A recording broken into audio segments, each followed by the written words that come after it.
so sexy, girl. You fatigue my maxillary. Is it all the Eastern girl? You feel like a Maserati. La la la la la. Show me your footwork, drive it like a mercenary. It must be the Eastern girls. You feel like a Maserati. La la la la la. Warm up, warm up. Footwork, footwork. Warm up, warm up. Footwork, footwork. La la la la la. Be my lover, girl. Everywhere preliminary. Is it all Eastern girl? You feel like a Maserati. La la la la la. Never seen before. You create imaginary. It must be an Eastern girl. You feel like a Maserati.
What's goody? Welcome to Club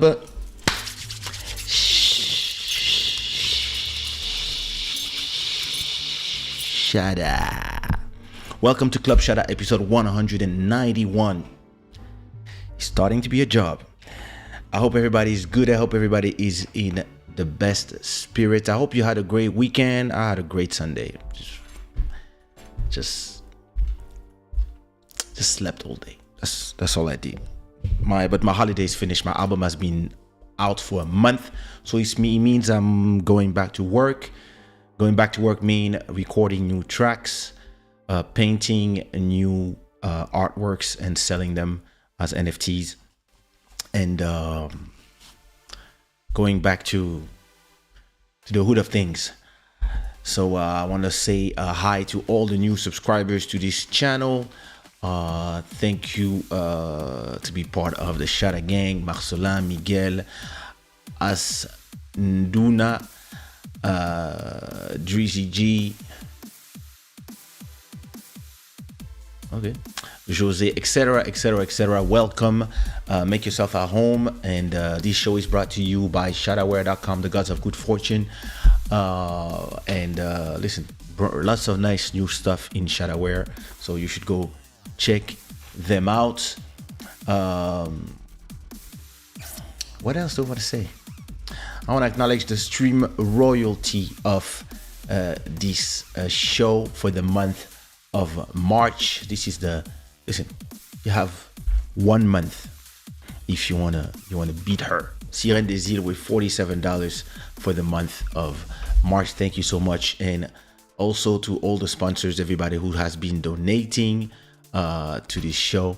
So, Master Electronic, you're here, Charlene, and also those who are doing donations in Patreon. Also, like Charlene actually is donating $13 every month, and Jennifer also is donating $10 every month. I think there's some and more people. Thank you to all these people as well. I don't forget you. Thanks for supporting the show. I can't wait for YouTube to give me memberships so I can actually do all this straight from everything in this channel and have members, maybe do members only streams, etc., where we can do some interesting stuff. We'll see.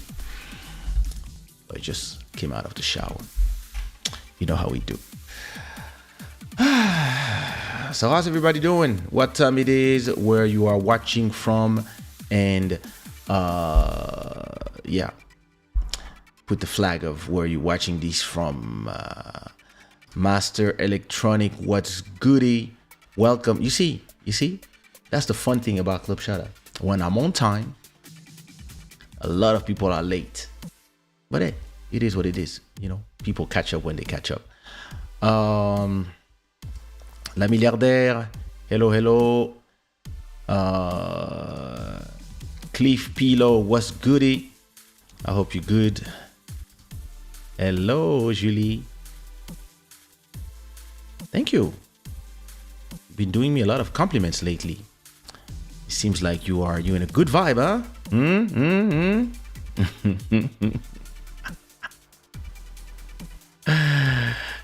This is my mom's.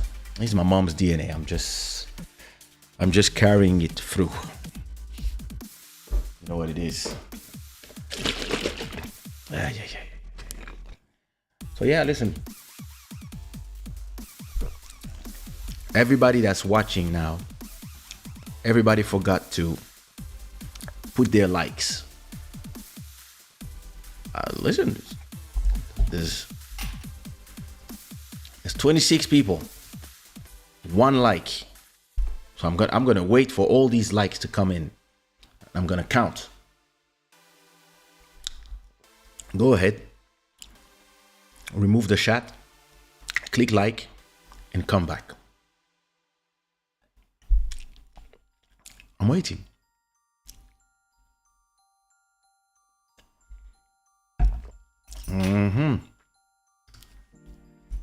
I got a lot of things to tell me. I see. good vibe, good videos. Okay, 2 likes, 3 likes, 4 likes. Deuxième bureau, what up? Do you like all the photos I send you? All the nudes I sent you?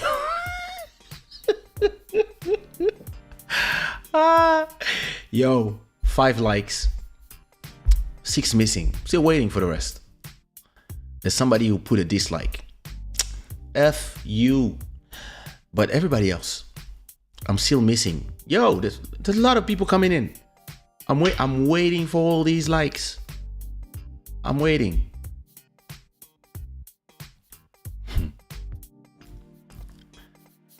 Trisha, how was your weekend? Everybody tell me, how was your weekend? What did you do? Juju Zhang, tell me, how was your weekend? What did you do? Master Electronic, how was your weekend? Tell me, what did you do? Cliff Pilo, how was your weekend? Tell me, what did you do? I'm still missing some likes. Hey, Nadia is here. I'm gonna give moderation soon to Nadia, and she's gonna see who doesn't put likes. She's gonna just ban them from the chat. That's what she's gonna do.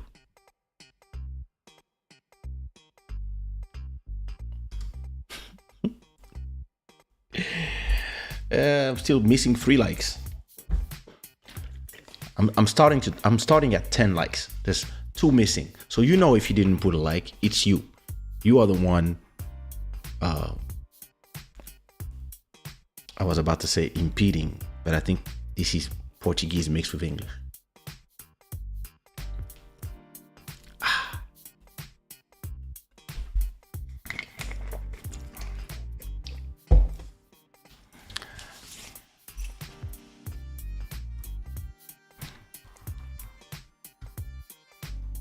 So what did I do this weekend?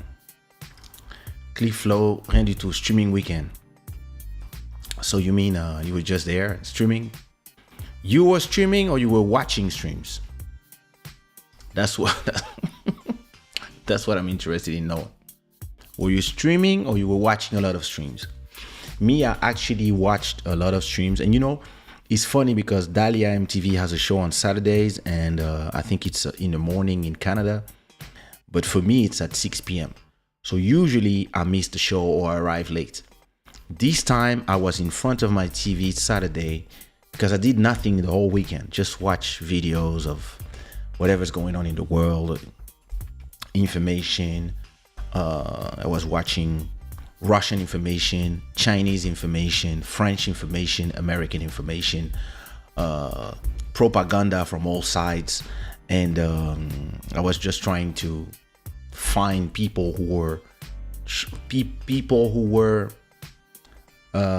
neutral enough to be able to talk about the ongoing conflict without the whole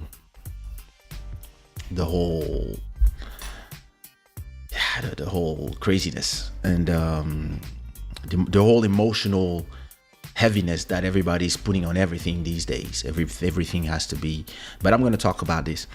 So yeah, that's what I've been doing the whole time. So yeah.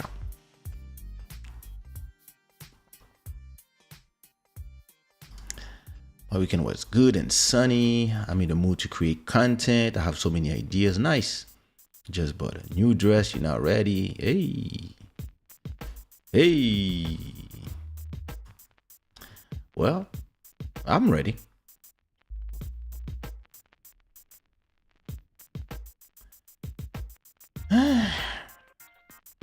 Telling you. So, where do I start? Malcolm Beats. Let me give you the program. Because I did a program of my show tonight. First, I'm going to talk to you about, something that is music related. I would say some things that are happening in the music world. Then I'm going to talk to you a little bit about Europe in the midst of this whole... Where did she take my stuff? Oh my God. Yeah, in the midst of all this. And then I'm talking about what I'm gonna do now that my album is out, and then we will have a listening session of Evil Tarasho, which is my new single that came out Friday, and I hope you enjoyed it. And if you didn't check it out yet, you can listen to all the remixes on my YouTube channel.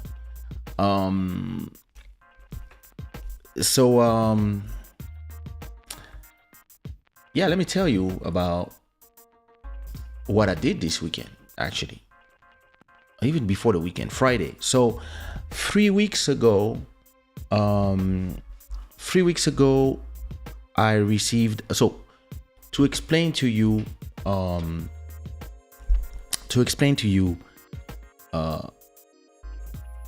so maybe you don't remember her, but she's part of the Shada gang. Of course, at this time she usually sleeps, but I have one of my very, very, very super fans. So what I mean by super fan is somebody who supports you on that level. She buys sushiraw Shada wear merch. She buys the albums, streams the music, promotes the music in her TikToks. She's like on that level of fandom. And her name, sometimes you see her in the chat when she doesn't sleep at this time. Her name is Kelina.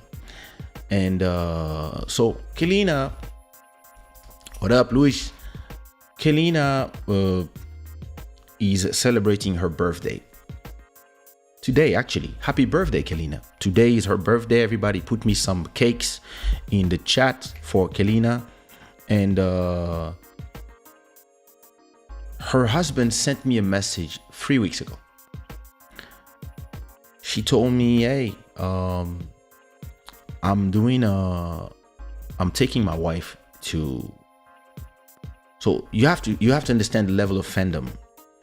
Kelina first came to one of my shows in 2003, 19 years ago, back in Ivory Coast, in Abidjan. So back then, she was coming to my shows already. And every time I would perform out there in Ivory Coast, she would be there in the clubs, and she was like 17, 18. So time went by, she moved to France, she met her husband, and they live around, they live in the north of France, I think. I don't even know but they live not far from La Rochelle. I'm starting to forget my French geography. She lives not far from La Rochelle. And I remember one time I had a show, and she was, so like maybe 12 years ago, I had a show, and the show was not around their city. It was like 2 hours away. And her husband took her, they drove her 2 hours out of their city just to come see the show. And then they went back 2 hours drive just to see my show. And I was like, wow, those are special fans. And ever since then, listen, every time I have new songs, she posts on her reels, her TikTok. She even now have her kids being fans.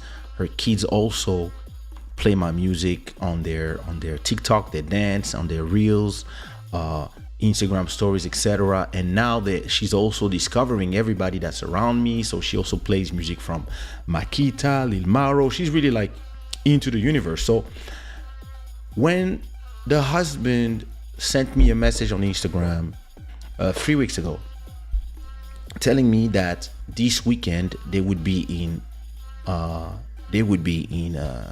Portugal, in Lisbon, and that was the birthday gift. And he's like, listen, I know it's a lot to ask, but I would love to know if you would agree to come see her. Maybe we can offer you a drink or a dinner with us. Like, this would mean the world to her. Like, that would be the best gift I could give her. And I said, yeah, of course, for Kelina. Yeah, sure. If I'm here, if I'm in town. So I actually landed Friday, I think, or Thursday. I don't remember when I landed back from Belgium.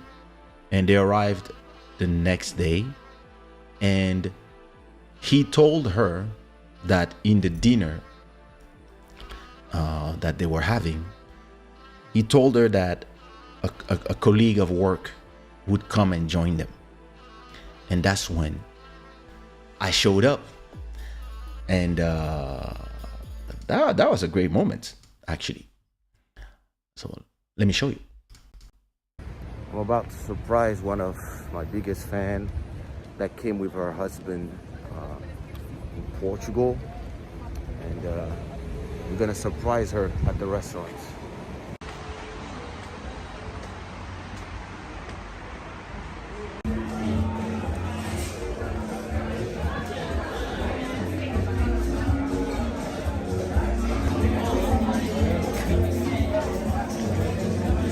Look at her face. How she's gonna be.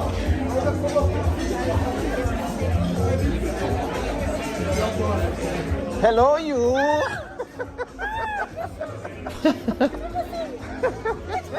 Surprise. Dis bonjour au vlog. On a tué ça.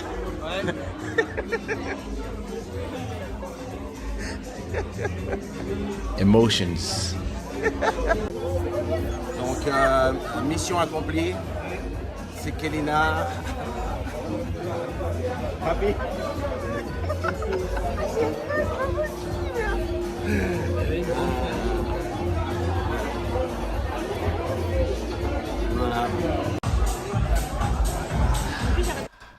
So yeah, listen, that was amazing. Even for me, you know, I love to make my fans happy. Most of the time is by performing for them or just being here and talking and but yeah, you know, it's those things where it doesn't cost you that much to just take a Uber, get somewhere and do this for people who have been supporting you your whole life and who are part of paying your rent because they listen to the music, they buy the merch, they bought the albums, etc., etc. They come to the shows. So if all I can do is just spend a few minutes with them. And actually, I stayed. We dined. So we went at a place called Je ne sais quoi Asia. We stayed there. We stayed there. I think from 9 p.m. till 1 a.m. I think. So we had like full dinner. They invite me. The husband invite me to the restaurant. So we had a great dinner, Asian food. And after that, I took them to the Je ne sais quoi bar, which is a place where I love to be. It's one of my places with Buddy. We love to go there once a month. Actually, Malcolm, I have to take you there. Yeah, they stayed there. We took a drink. We stayed there until 2 a.m. We talked. We just spent the night, get to know each other in real, because we only saw each other at in a show in one show in France and in Ivory Coast. There was like 10,000 people every show, so I didn't really see her. And yeah, listen, I had a great time, and she was very, of course, emotional. Listen, they were very happy. I think she turned her husband to a fan as well because he was really happy about it. And it's funny because she was telling her husband, because she follows all my posts. If you look at my post, she comments on every post. So she was telling her husband, hey, listen, we can go there. I know he runs here. This is the hotel where he goes all the time, so maybe we can stay there and maybe we'll meet him. And me and the husband, we were talking like for days already. Yeah. What time you coming? Okay. What time? Okay. What time is the reservation? Blah blah blah blah blah. So that was funny. So that was great, even to me. Imagine tu dis au restaurant, tu as King Kaysha derrière toi, il dit hello you. Yeah, listen, these are beautiful things that you could do with your super fans. Yeah, I loved it. It was a great time for me as well. It's even better than performing, It's a nice gesture, but I think, yeah, it's something that we're gonna do it. So yeah, listen, I love to do it, and I really have to find a way. Maybe the problem with Club Shada, all of us are all around the world, but what we're gonna do, I'm gonna invite Malcolm Beats, maybe Nadia, who's not far, and Luis to we're gonna have a dinner, and we're gonna do a live Club Shada, all of us from the dinner. But yeah, that was cool. She really loved it. I loved it. So I'm gonna put this video in my YouTube channel. It's gonna be in the vlog. You can rewatch it on my Instagram, but I'm gonna do the vlog version. I think I have another vlog that I have to put first because I've been filming with my iPhone. So I'm gonna do the Brussels vlogs first. I'm gonna put that episode up probably tomorrow, and then in a day or 2 or 3 I'll put this in the as a vlog episode. But yeah, listen, it was really cool. I'm really happy that she enjoyed it. It was cool. What are you telling me in there? Yeah, sometimes YouTube. Yeah. So that was cool. What else do I have for you? So that was the Kelina. I want to talk about something light, quick, and then I'm gonna go to something heavier, and then we'll listen to some nice music. I don't know if you know this artist. I mean, she's an international superstar by now. Her name is Doja Cat. And it's very interesting what happened with her. So wait. And what happened is not to me what is the crazy part. What is interesting to me is the implication. So she was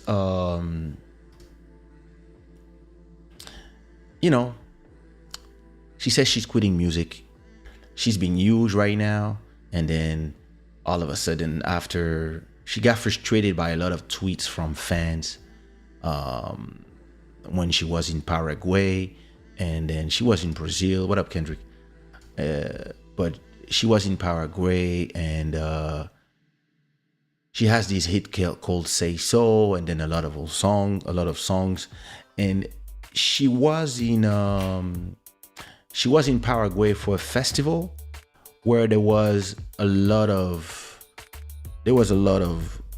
other artists that were supposed to go there to perform, and apparently the day of the show, it was raining like crazy. There was really a flood. Like there was like rain. It rained like crazy. And apparently, so she was in the middle of a tour. She had Brazil the next day, and on Paraguay on the 22nd, there was a huge storm that caused intense flooding. And apparently, the fans love her so much. So the super fans, hey, what up, Joel? The fans were all waiting in front of the hotel, even under the rain. So they were all there, like I don't know how many, but apparently there were a lot of her fans that were waiting in front of her hotel, even if she was not going to the show because the whole festival got canceled. Apparently Machine Gun Kelly, who's another artist that is huge, who was also in the part of the lineup, he just took some Bluetooth headsets, Bluetooth speaker, and he just did a small quick show in front of the people, in front of the hotel, just to show them that I'm here, I care. And apparently she stayed in her room, or maybe she was getting ready, or maybe, I don't know. But listen, the thing is this. When your show get canceled, when your show get canceled because of the rain or a storm or hurricane or something that is not of your, it's not your fault,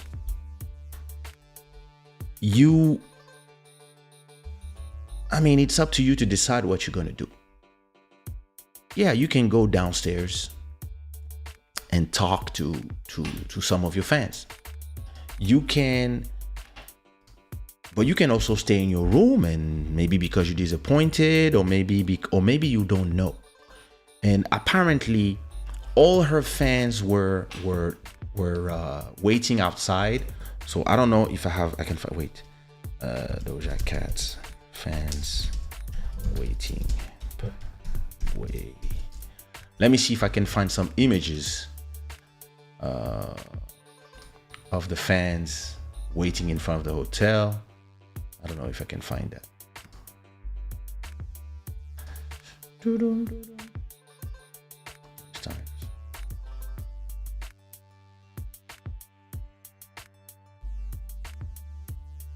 Let me see. Yeah, also on that photo you can see more or less, apparently the fans were like in front of the hotel. But she says that she didn't really she didn't know that the fans were there. And so at a point the next day she goes to Brazil because it's the next stop on her tour. She's in Brazil, and then I think the next day she starts seeing tweets from all the fans saying, yeah, you didn't come, da, da, da, da, you don't care about your fans, we stayed there all day, da, da, da, under the rain for you, da, da, da, da, what the fuck, we hate you, da, da, da, da, da. And then a lot of them started saying racist tweets. A lot of them were telling her that she didn't care about her fans because she didn't come outside under the rain to greet them. And then she start tweeting to the fans, oh, listen, I didn't see no fans. So the fans, they starts putting photos, because she said, hey, after the rain I came out, and the next day in the morning after the rain I came out, I didn't see nobody. And the fans start telling her, yeah, of course, we stayed there all day, all night under the rain, and you were not there. You think we would come the next day? And she was like, well, what, I have to catch a pneumonia for you? Do I have to catch a pneumonia to prove you something, and then I cannot do the rest of my shows? I'm on tour. Like, and it starts. So the thing is this: the fandoms are peculiar. Fandoms are very toxic. Like, you have all your fans, you call them, the Beehive, the Barbs, the this, the that, the Cardis, the what's the name of it? The Barties, or whatever the name is, the Kitties, everybody have the Shada gang, but if you don't teach your fans that there's a limit to everything, especially those fans who are as connected to social media as these artists, meaning that those artists of this generation who are mega famous but have fans who have access to them.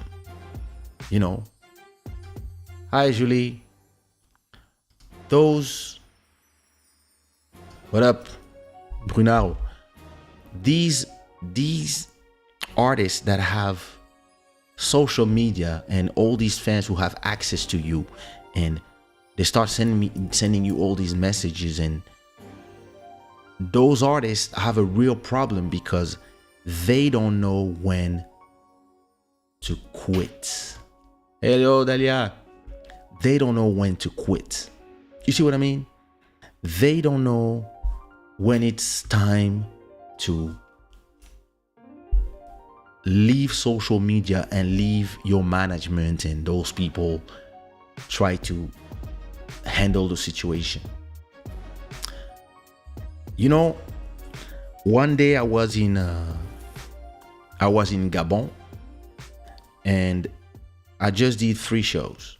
I was supposed to do 1 show at it was la foire de Libreville. I forgot exactly what was the name of that place, but I was supposed to do this show, and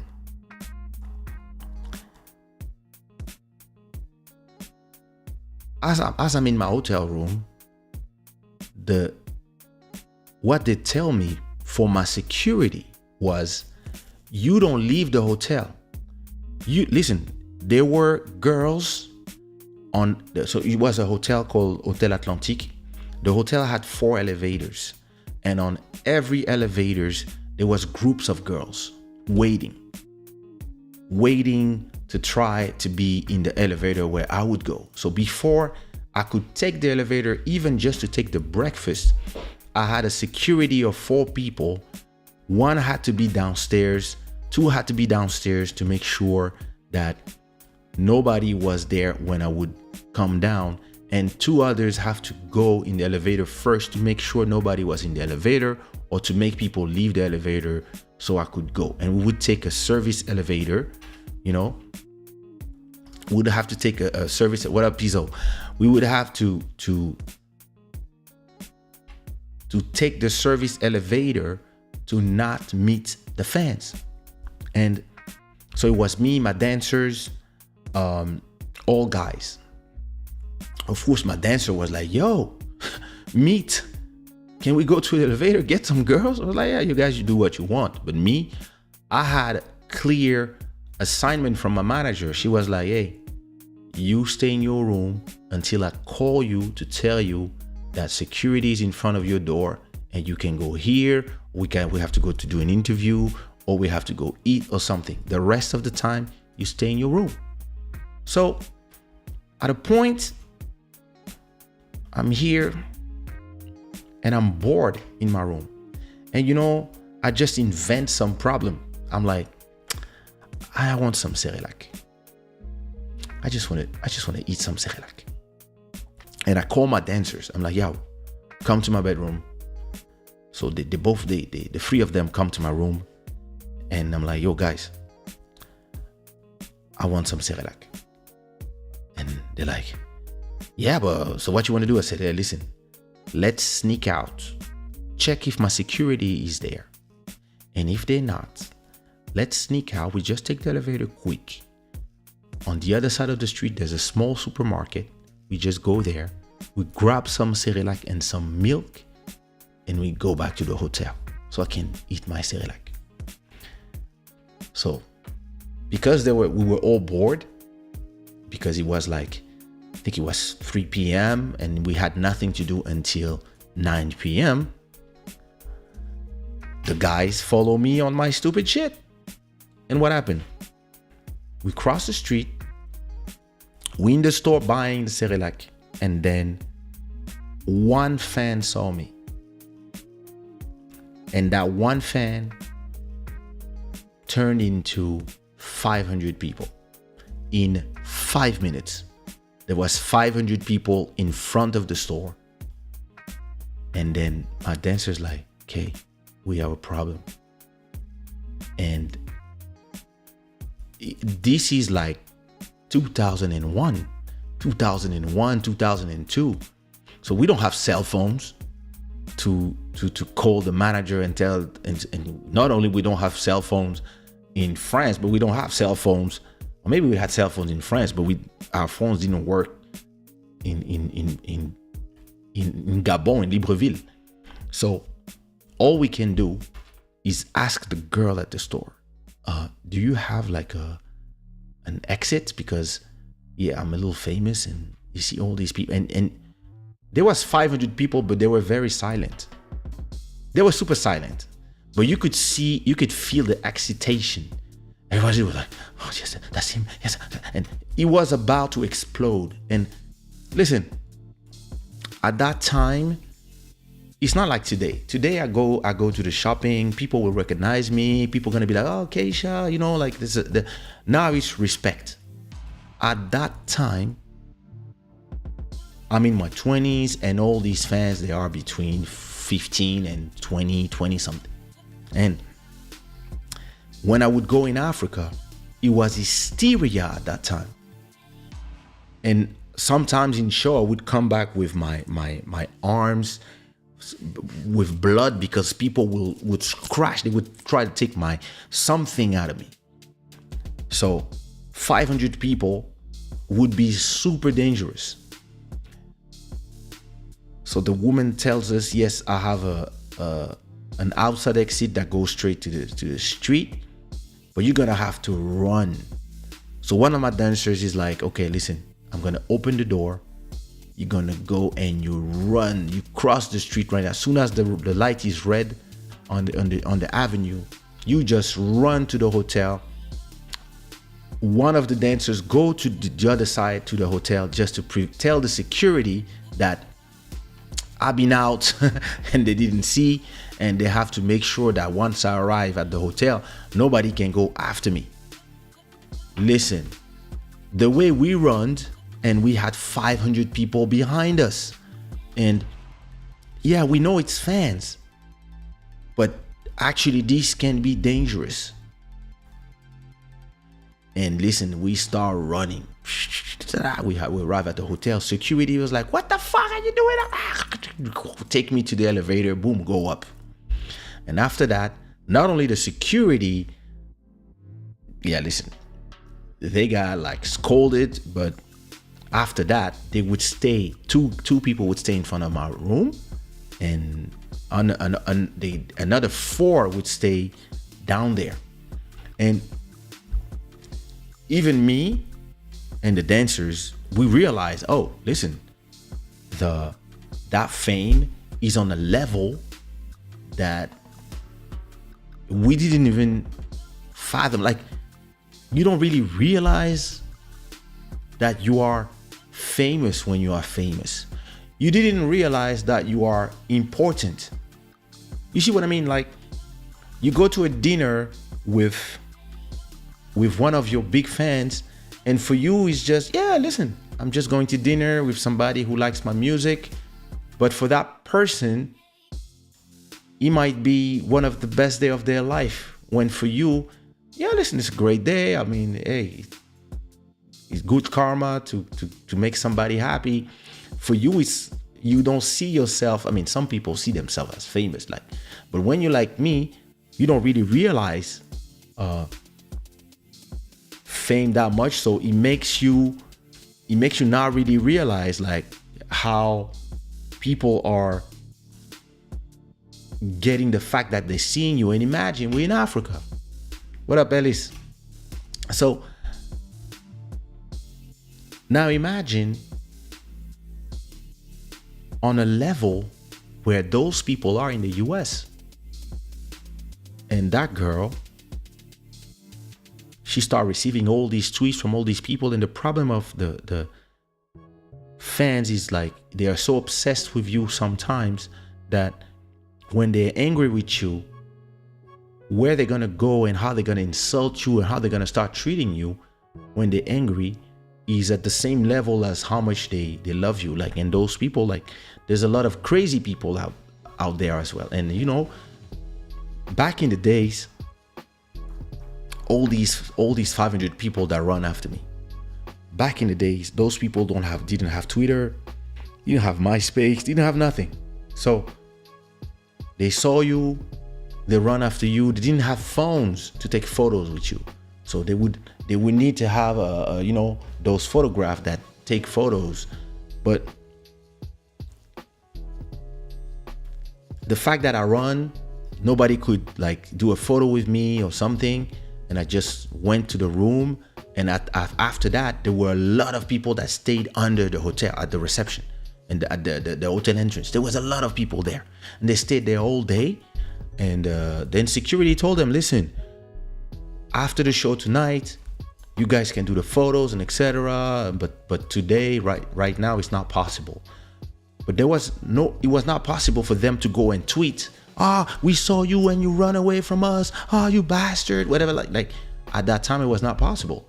So you kind of are protected from the energy that people are sending to you, because by the time maybe they are disappointed, maybe it was funny, I don't know, but by the time all these people got over whatever they were feeling, at 9 p.m. there was a show. So once we did the show, all these people were at the show yelling and enjoying, and after that we did the photos. So it's completely different. In an era like today, maybe these 500 people would start tweeting, yeah, you don't even want to do a photos with your fan. Who do you think you are? Fuck it. I hate you. I don't like your music anymore. And that's exactly what happened to Doja Cat. Those people, they stay in the rain, which is, I mean, this is dangerous. Like, if you have to love your body more than you love somebody. Like, staying in the rain is dangerous for your health. Like half of these people are sick right now from, like, we were talking about a flood. And listen, you can love somebody, but there's a point where you have to, you know, limit. But because nobody has limits anymore, and everybody has access to you because they can at you on Twitter, people are starting to send you messages. And she started receiving tons of messages, and her mistake is that she started replying, and she started telling people, I didn't see, whatever. And at a point, what you have to start learning to do is to turn off your phone. But the problem of these generations of artists is they are made from the same cloth as their fans. Their fans are online all the time, and the artists themselves are online all the time. And whenever the artist has anything wrong in their life or whatever, like they want to cry, first they want to put Instagram live to show people. Like it's this thing where everything has to be shared, where people from my generation, and listen, I'm a person that shares a lot, but still I know exactly what I don't want to share. I know exactly what I leave at home or I leave in the bedroom. Like, once I start my show, listen, unless I have really something that is going on that I have to talk about, all the small stuff, like, listen, maybe just before the show I had a bad conversation with a good friend, or with my wife, or my daughter was getting on my nerve because today she was whatever. Once the show starts, all this is out of the universe. Because if not, you start getting conflicts of energies. And in my whole life, like, a lot of the things that I went through as an artist and as a celebrity in multiple continents and countries, I learned to disconnect from, listen, the show is not Oh, the show is canceled? Ah, bummer. What happened? Yeah, there's something, this, or there's heavy rain, and the show will be is postponed to tomorrow. So we're staying another day in Mozambique, for example. And maybe there's a lot of fans at the in front of the hotel under the rain, or something. I will not know, because in those times, social media was not as advanced, and I was on Twitter in 2007, but most of my fans were not on Twitter. So I would just be like, okay, well, let me order food at the room service and watch a movie. And then the next day is another day, and let's do the show. And yeah, you're frustrated as well because you cannot do your show. But if somebody tells me, yo, you have like 100 fans that are outside under the rain, they want to do photos, I would be like, under the heavy rain? I mean, knowing myself, I might go, but I'm not going to go under the rain and do photos with people. Maybe I'll just come down there, see if there's a possibility that people can be in the reception so they don't get under the rain. But you still have to preserve yourself. And maybe I would just come 5-10 minutes, go down there and tell everybody, hey, I really thank you for being there, and maybe I would be, listen, I cannot go under the rain because I need to not be sick tomorrow, but I would take my phone or my camera and do a selfie with everybody, just for everybody to be in pictures. And I say, hey, I'll post this on my Facebook in 10 minutes. And I would be like, oh, listen, don't stay under the rain. It's not good for your health. And we see each other tomorrow for the show. Hey, thank you for coming, blah, blah, blah, blah. But at the same time, I'm not on a level where I would have hundreds of people. I might have 10 people, 15 people. So it's manageable at the small level where we are. When you are on those levels where you're going to sing for stadiums everywhere you go, I mean, back in 2003, 2004, the shows I would do, like in Abidjan, in Gabon, in Congo, it was always huge. It was like 10,000 people. And sometimes, yeah, it's sometimes for your security, people would tell you, hey, you can't go. And so Doja Cat was just, she just start tweeting, replying to people, and then people start being more and more angry, and she got a meltdown. And she said, I'm quitting music, fuck it, forget it. But those people, they quit music for 2 hours and then they come back, and listen, they have contracts. So of course, a few hours later, she was back from her thing. But what is interesting to me is the nervous breakdown from these artists when they think they have to engage on social media with people all the time, and they don't protect their mental health. And listen, being famous, it's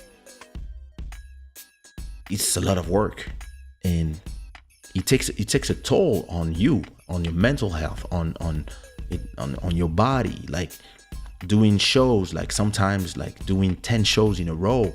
After 3-4 shows, you're tired. You don't sleep enough, like etc. Like you don't eat right. You like, sometimes you really want to rest, but you have to be awake at 8 a.m. because you have to take the next flight to the next city, etc. And then when you arrive to the next city, you have to prepare for the show, etc. And maybe one show, the show starts late because of a technical problem, or maybe the microphone doesn't work, so you're frustrated, fucks up your voice because you had to yell this time because the microphone was not well, and then you sleep later because this show finishes later because you started late, and then then the next day you still have to catch a flight at 6 a.m. So maybe you don't even sleep. 4 a.m. you come back at the hotel, you pack your bags, and you're already on your road to the airport. So you're tired, and now you're on another flight, and the flight is only 2 hours. Now you arrive in Miami. You have to check in a new hotel, etc., etc. At a point, your body is sometimes not ready for that. And imagine if you want to visit. Imagine if you have a girl that you know, and then you do this night you do something with her. Listen, this can hurt your body. So, and at the same time, all these people that say they love you, they are super quick to go against you because, yeah, listen, we stay under the rain, and we are entitled to you coming down because the other one there did. Listen, this other guy can do what he wants. That's his problem. That's how he wants to engage. This is a lady. Maybe she has to do her hair. Maybe she has to do this. Maybe listen. Maybe she's tired. And the fans believe sometimes that you belong to them, and you don't. But because you love your fans, and because you are ready to do anything for them, you sometimes forget that you have to also learn to say no, learn to say, oh my God, that's so cute, but I can't. Or maybe just go to your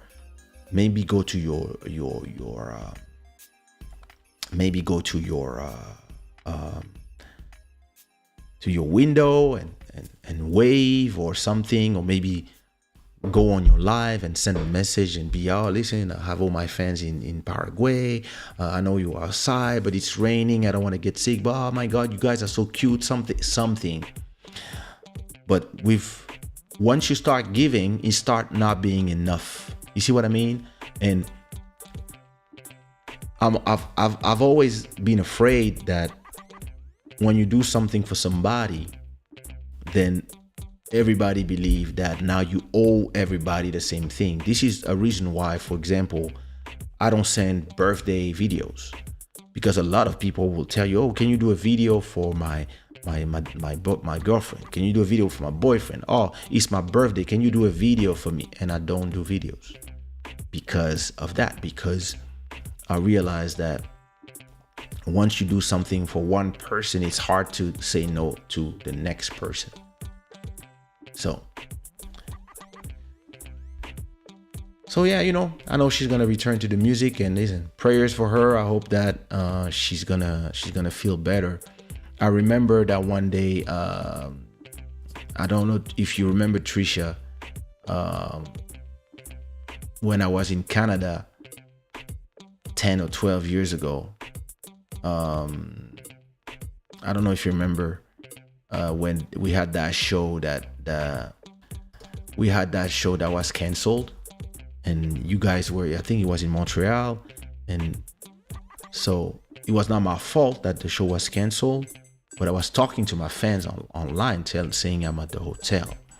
And once I understood that the show was not going to happen because the promoters were fucking up, actually I was talking with Trisha on Facebook. I was talking with other fans, and what I did is I invited some fans at the bar of my hotel. It was not a lot of people. It was like 8 people, but that, to me, that was the least I could do, because even if it was not my fault, I was still pissed off for the hundreds of people who paid their ticket to go there. So what I did the next day was I posted a video, and I posted an update on my Facebook page. But then after that, I posted a video, because that was the only weapon we had at that time. So I posted something on Facebook explaining to everybody what happened. I was at the hotel waiting, and hey, listen, I'm in Montreal, etc., etc. But sometimes you have to do the damage control. But in these days and age, in this day and age when things happen, when things happen, you have tweets coming from everywhere, and people are insulting you, and people are angry at you before even knowing, because this is a generation of people who are entitled. You get to this point where you might just feel completely uncomfortable, or it could play with your mental health, like it happened to her, and that's sad to me. But yeah, it is what it is. What year that was? It happens again. How are you going to react this time? You're talking about me going to? No, listen. I'm at that time. What I did was not smart.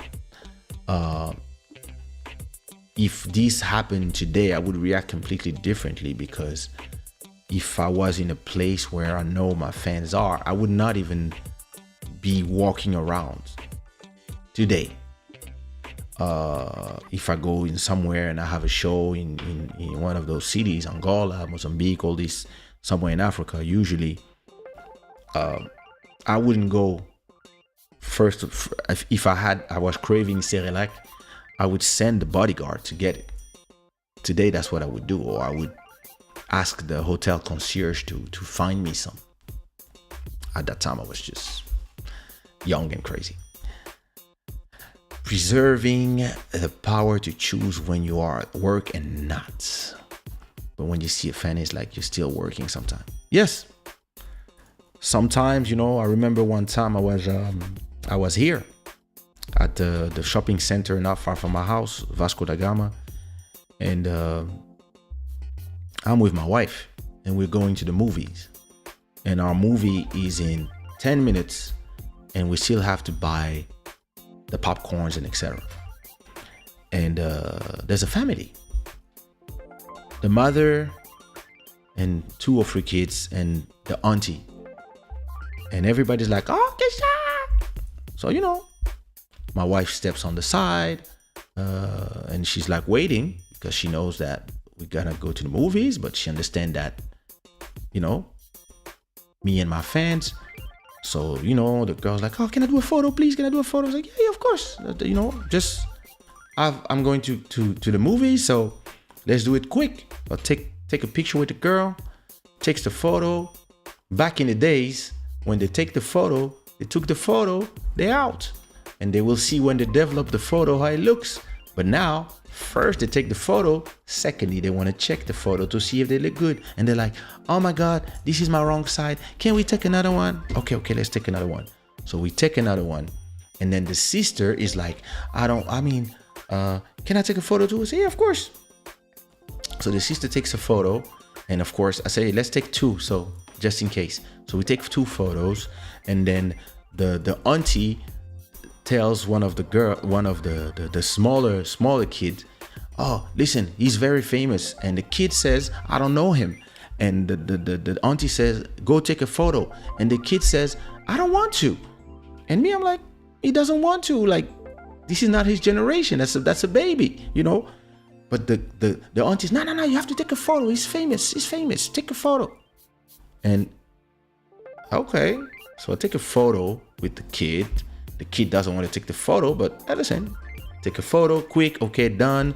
My wife is looking at me like, it's been 5 minutes. Now we have 5 minutes to still go buy our popcorns and stuff and go to the movies. So she's looking at me, she's like, and I'm like, okay, listen, let's go. Now these 2 girls, they start looking at their photos and they're like, oh, I hear them speaking in Portuguese.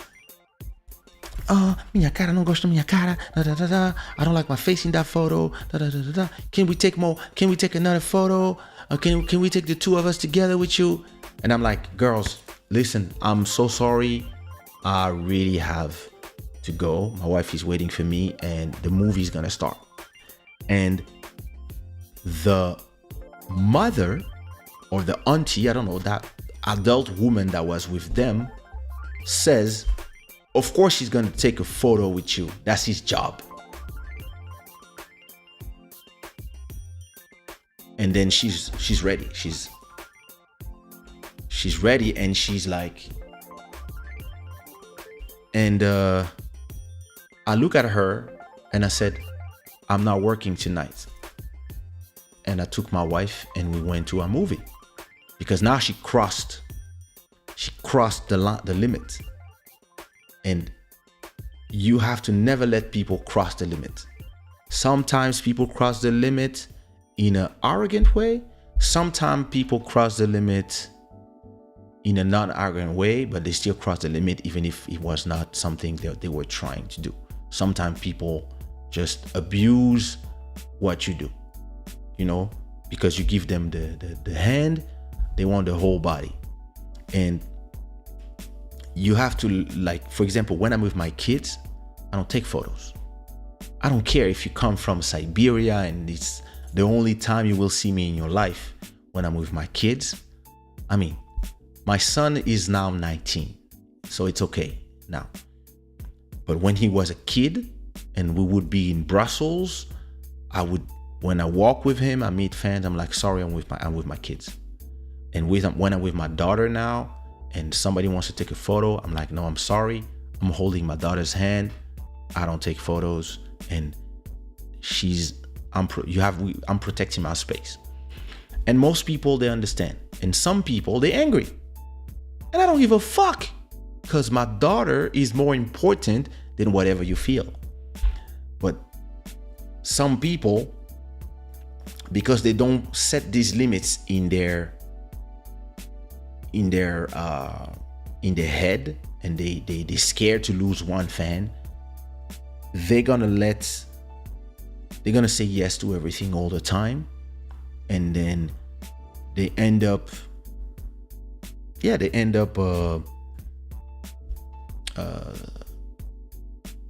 having fans that become super entitled, and every time there's anything, they're just scared to disappoint.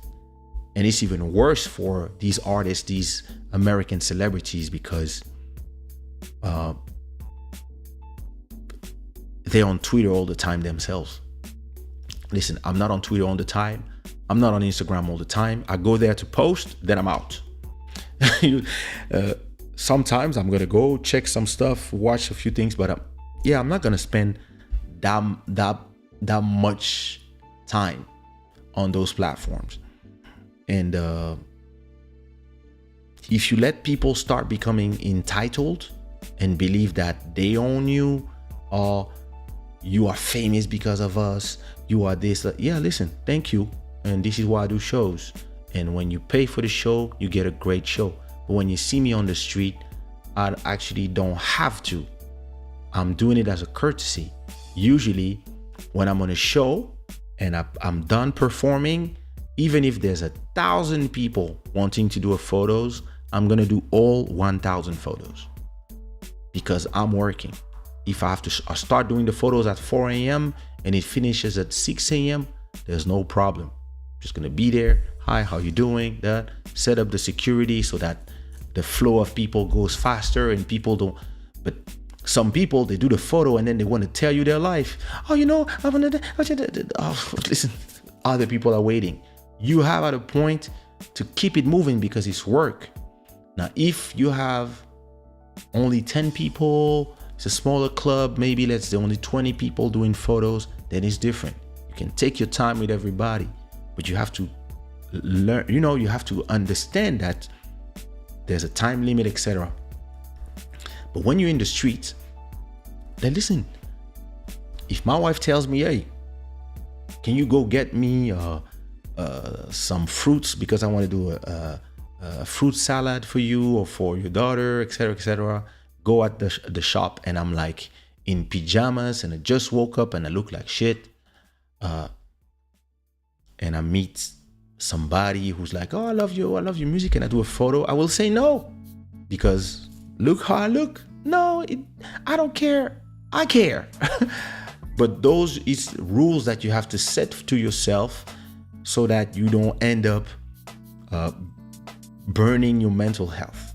And a lot of people, they don't know how to do that. And all these people, like the Doja Cats, Megan Thee Stallion, all these people, like what's her name? I forgot her name. There's another one. She always do something crazy, and then after that she come cry on social media and she goes live, and like all these people have mental health issues. They have to really consolidate their mental health and start having rules that they fix to themselves of when to let go and when to not reply. Because you have to remember, like, all these people, you can love them as you want, but especially if you're famous for now. Like, listen, Kelina has been my fan for 20 years. But if I'm Doja Cat and I've been famous for 2 years, all these people are new people. They're strangers. So their opinion and all the things they say on Twitter cannot have the same weight of what your mother would say, what your father would say, what your best friend would say. It's just people on the internet, and you don't even know if, listen, some people might send you messages and insult you on social media, but maybe a week ago they didn't care about you. They just discovered your music, they came to a show. You don't know, but you have to have this perspective when you think about all these things. If not, you get eaten by fame. And I know a lot of people, they got eaten by fame, and they burned out from performing, from photos, from trying to please everybody. You cannot please everybody. This is a rule of life for anything, famous or not. You cannot please everybody. I believe she's been wanting to quit the game. Who knows what's happening behind the scenes? Listen, she has a contract, so it's not that easy. And I believe it's just like I remember she was in a lot of problems back then, and then she was always going to webcams, all those things. I don't know if you remember all the problems she had back then.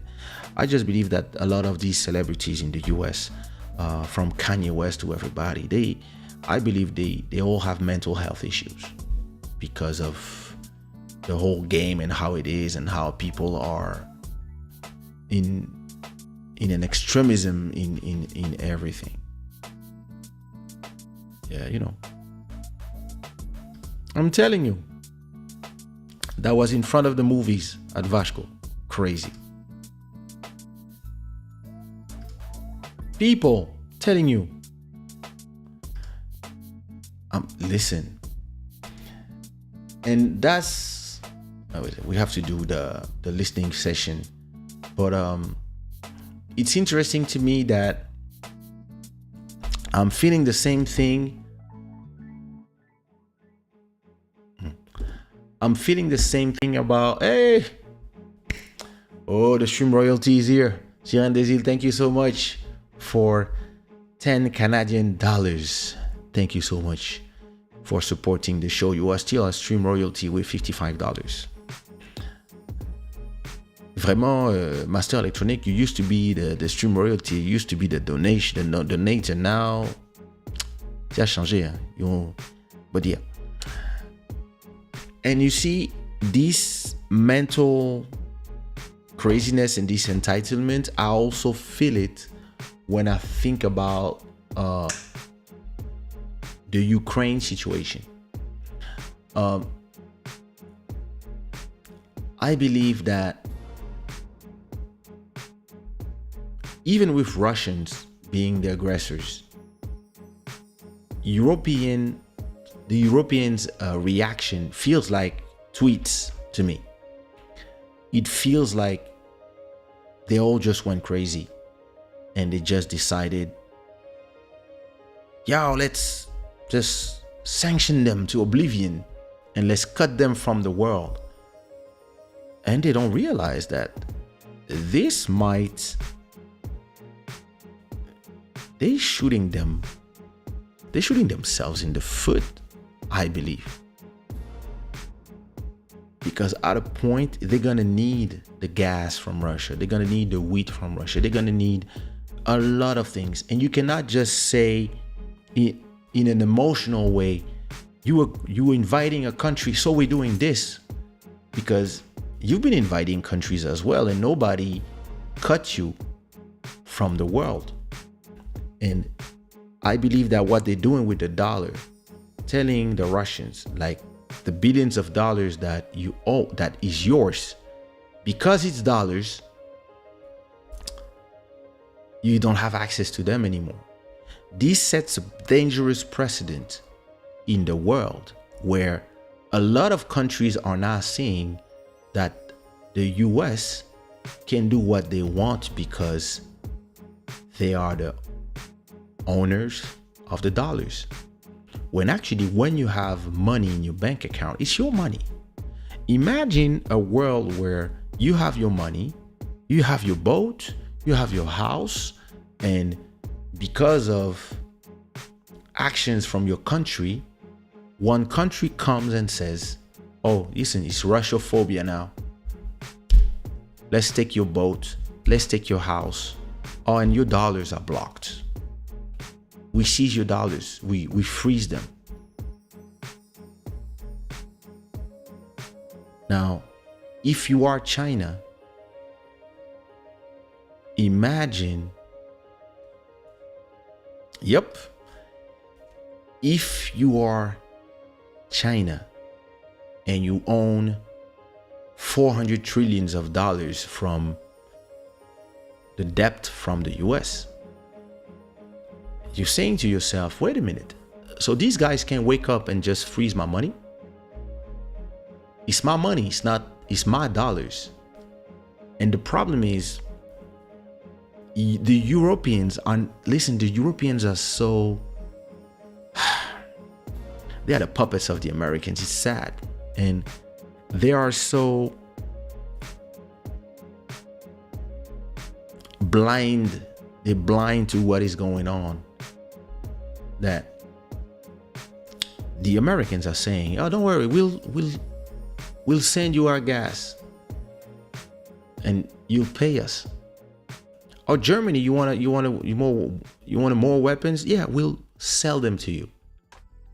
So the Americans, they're winning from this whole situation, and the Europeans, us, are going to be there with this whole situation where we are now becoming the enemies of the Russians, where they are our neighbors. We should cooperate. But the whole media circus made the president of Ukraine a hero. Like, they made him a hero in 2 weeks of social media and media frenzy, when like 6 months ago people were saying that this was a huge corrupted government, that this guy was in the Panama paper, he has 40 million hidden in Switzerland's account, apartments in London. Like, they were showing this guy in such a different light. And again, we come to this world where everybody is just reacting emotionally, where everybody forget what happened last week. Now, yeah, this guy is a hero. And those guys are the evil. When usually, if you think where you should think as a country, if you are France, if you are the rest of the European countries, you have to think not in an emotional way. And you have to take decisions not in an emotional way. You have to think of what your decisions will do to the people that you administer, the people who elected you to be here. Because when you work at the European Union, you get paid $8,000 per month to go and take decisions that make the Americans happy, or that make whatever the emotions of the world happy. And Zelensky understood this game, and he's just playing these games with where he's exhorting the Europeans to do this, to sanction, to do that. All the French companies, all the companies, the national company, you have to leave. Everybody have to stop buying their gas, etc., etc. But he doesn't realize. I mean, he realizes and he doesn't care, because for him, oh, listen, I'm a hero now. Let's go. But the Europeans are now realizing, they're not realizing how all these emotional reactions that they are doing are gonna hurt the people, not only the Russian people, and it's gonna do resentment because the Russian people are not Putin. It's the Russian people who don't care, people who don't know, people who, the small people who make 300 per month, they are gonna be the ones who are gonna pay for all your sanctions. And you don't care. But the problem is the prices of gas going up, the prices of oil going up, the prices of bread, all the materials, the shortages, all this is gonna hurt the small people, the people, the real people, the people who work hard to try to make ends meet. Those people are gonna suffer from that. The people who, when the oil goes up from 10 cents, they all go and they manifest in the street. All these people are going to be hurt by all these emotional decisions because everybody was like, let's cut them from SWIFT. Let's cut them from this. Let's cut them from that. War. What? War. Oh my God. It's like they're acting like if it's the first war like that happened in the last 10 years when listen, there's wars all around the world. There's 200 wars. There's been 200 different wars around the world this last 10 years. And do you know how much money the US, the French, the Dutch, who else? South Africans as well. Belgium maybe, I don't remember. Oh, the UK, sorry. Every year, the amount of weapons that are bought equals $1.5 trillion. $1.5 trillion. All this money goes in their pockets from all the weapons they sell, from all the wars all around the world. And yeah, the Congolese dies, they don't care. Iraq, they die, they don't care. Syria, they don't care. Refugees come, they're like, oh my God, we don't have space to put all these people. War in Ukraine, we have a lot of space, come everybody. Oh yeah, Ukrainian woman, come to my house, live with me. And then they look at Africans, they're like, yo, say something, say that you disagree with this war. And the Africans are like,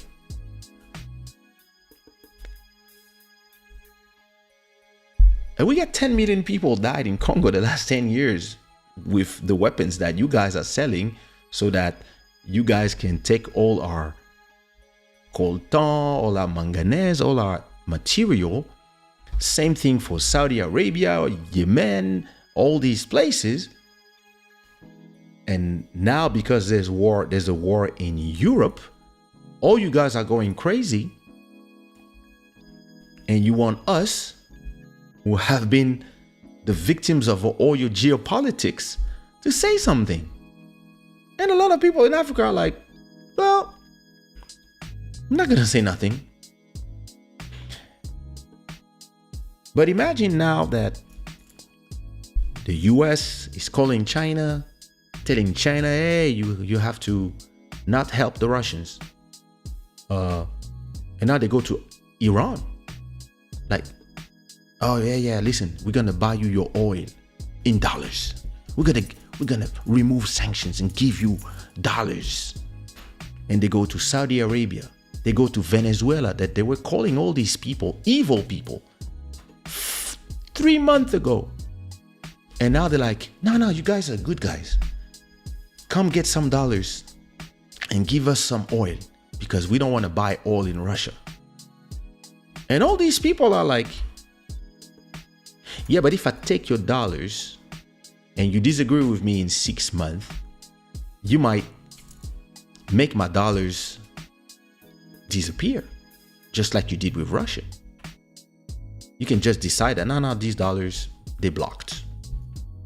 It's not dollars that you owe me. It's dollars that I own. They're in banks. And you just tell all these banks, block these dollars. But why these countries have the right to do it? And all these goes to the Accord of Bretton Woods at the end of the Second World War, where, or it was maybe after that, or maybe it was after the, no, it was after the Second World War, if I remember well, where the gold was the standard on where all the monies were pegged and were compared to gold. And then one day they were like, it's not gold anymore, it's the dollars now. Because the American gave a lot of dollars to the world to reconstruct, to Europe. That's how they put Europe on a leash. And now everybody is exchanging in dollars. But the problem is the dollars are created and they belong and they are controlled by the Americans. So the Americans control the world. And they can decide with the dollars that if they want to sanction you, they can remove you from SWIFT. SWIFT is supposed to be an international concept where every bank from everywhere can exchange money fast with SWIFT. And it is a dangerous precedent to just decide that all the money from a country doesn't exist anymore. And this is why Putin decide, okay, now you want to buy oil. We don't accept euros. We don't accept dollars. We accept ruble now only. And it's only with ruble if you want to pay. And now you see all the European countries say, oh, it's unfair. But are you guys fair? And the problem is you cannot even have those conversations today without people telling, oh, you're defending Russia. No. I'm looking from outside. I'm not defending one side or the other side. Listen, it's a long story. It's complicated. You cannot, listen. Yeah, of course I'm for all the families who are losing people from both sides. The mothers of the Russian soldiers who are losing their sons. I pray for them and the same as the Ukrainian families that are losing their people and their sons and their daughters and their families, because I have friends from both sides. But the whole Occident just decided to put everybody in Twitter mode. It's like, oh, we have to cancel Russia. It's like cancel culture, mega edition. And the problem is nobody is thinking of the power of those actions. So the SWIFT system is a system that makes it possible it's a messaging system that makes it possible for banks to send money from one place of the world to another. And because they decide to remove the Russians from this system, they were like, hey, you see, but the Chinese have another system. And in a few years, the Chinese are gonna be the number one power in the world. And they have a system called, I forgot the name of it, but they have a system based on, it's the same system as SWIFT, but it's Chinese. And the Russians said, oh, we'll use that one then. And now the Indians, they're like, oh, well, we'll use that one too. And you might have a world that is divided in 2 or 3, where a lot of countries are deciding that they don't believe in dollars anymore. Because I don't know if you know what is when we say fiduciary money. Fiduciary money is like dollars, like, And in law, fiduciary means law, right? And it means in the law, it means in finance, right? Of a paper of currency, but fiduciary means involving trust, especially with regards to the relationship between a trustee and a beneficiary, right? Now, imagine that you have a money that is the dollar, and you are a country. You are not. You can be France, you can be Portugal, you can be Congo, and you're like, wait a minute. So the Americans can wake up one day and make a whole media circus and cut me from the dollar, just like that. Would you trust the dollar? Would you want to have dollars in your bank account if your money can be stolen and they steal it in a certain way? Same thing. They decided to remove all the Russian channels from Europe, just like that. No, they didn't do anything wrong, or they just said, no, this is the propaganda machine from Russia, so we don't want them. We don't want him here. So RT, Sputnik, banned from everywhere, even banned from YouTube. But then Mali just said, well, we are banning RFI, which is Radio France Internationale, for the same reasons that you are banning the Russian TV, because propaganda, yeah. We don't want France propaganda here in Mali. We in Africa, we are a sovereign country, and we don't want you to lie about us. So, and you know what France said? The same France that was like, oh yeah, we have to remove the Putin propaganda machine, blah, blah, blah, blah, blah. You have Radio France Internationale, which is French, funded by the French government, that have French in the name, France 24, all these things. When Mali says, yeah, same thing, we don't want propaganda machine either. You cannot emit here anymore. France is like, oh my God, how can you do this to the freedom of the press? Yo, you guys are crazy. You guys are crazy. You don't realize the idiots that you are. You are taking decision as if you were kids. You don't know nothing about politics. The people who are in Europe, in all these places, they're not politicians anymore. They are kids who play. You don't understand geopolitics. You take decisions without thinking. If you are a good politician, before taking the decision to cut all the funds from Russia, to remove Russia from SWIFT, to remove this, to remove that, to cut their channels, etc., you have to think.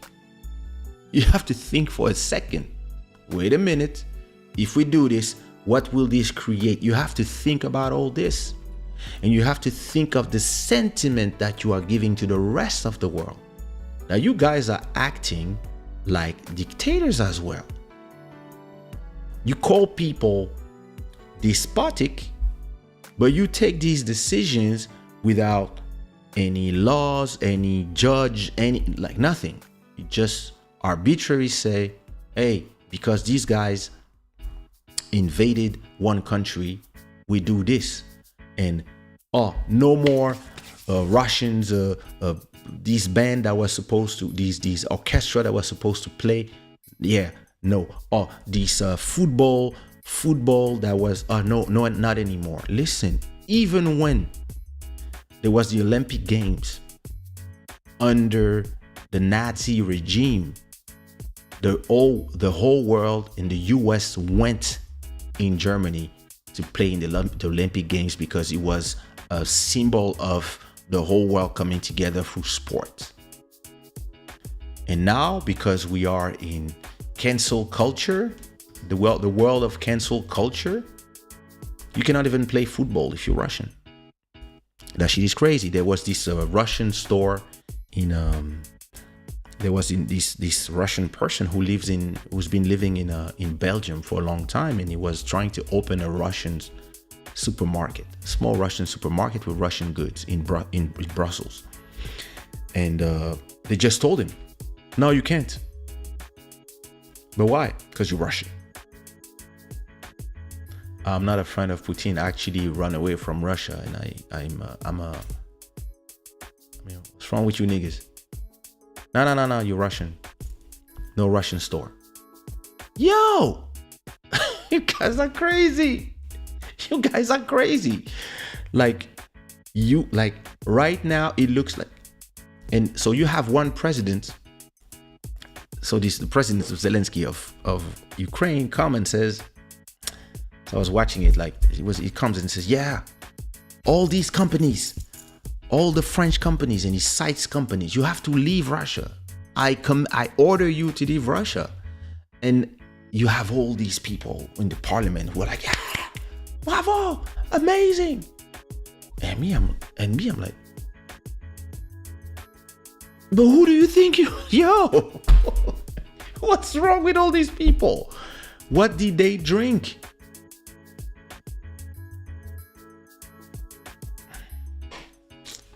Listen, and it's crazy because anybody who says something,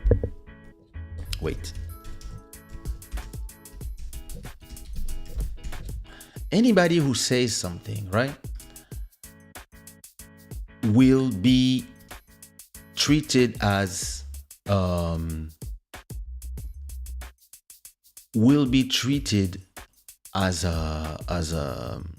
you call this? He will be treated as somebody who supports the war, supports Russia, etc., etc. Listen, if my name is Renault, I'm a French company. I invested billions in Russia to open factories and build cars and do this and do that. And now people are telling me you have to close for your reputation because the whole world is, hypnotized by all this. As a company, if I close my factory, there's 40,000 Russians who are people who have nothing to do with this. They're gonna lose their jobs. And all these people, all you people, you guys at the European Union, the people who are tweeting like you don't care about those people. They don't matter. Like they're not humans. They don't have kids to feed because their president took a decision. It's their fault. All the people who are on Instagram making a living as influencers that have millions of followers, all these people, now Instagram doesn't, we're not on Russia anymore. All the Russians, your accounts are closed. But how do you feel as a person in 3 months or whenever the war finishes, if all these people come back, those people, they're like, oh, listen, okay, let's sit down. Okay, you guys keep Mariupol, you guys keep Kharkiv. This becomes independent or territory, whatever. You guys do things and then, okay. And everybody says, oh, okay, hey, the McDonald's can open again, the Zara's can open again, etc., etc. Instagram comes back online for the Russians, all these things. Let's unlock the funds, etc., etc. You think that everybody will forget? You think that if you block me from YouTube for 1 month and I cannot do anything now, and all my content is gone, you think that in 3 months when you give it back to me, you think I will not have found maybe other solutions? You think I'm not gonna be like, oh, fuck that? No, I'm gonna stream from my own website, and my people will come on my own website, or I'm gonna be on another platform. You think that all the Russians that are unlocked from Facebook, you don't think they will go to VKontakte? You don't think that maybe they will do a version of TikTok or a version of Instagram that is Russian for Russians and build their followings there? And when you open back, they will be like, I don't know, because it's a world where you have one country, the US, that can decide out of nowhere that they cut you from everywhere. And you have all these platforms, they follow, they're supposed to be private companies. They're supposed to be companies that will look at their interests and the interests of the people that work for them. And no, they just follow, because everybody is, listen, that was a few months ago.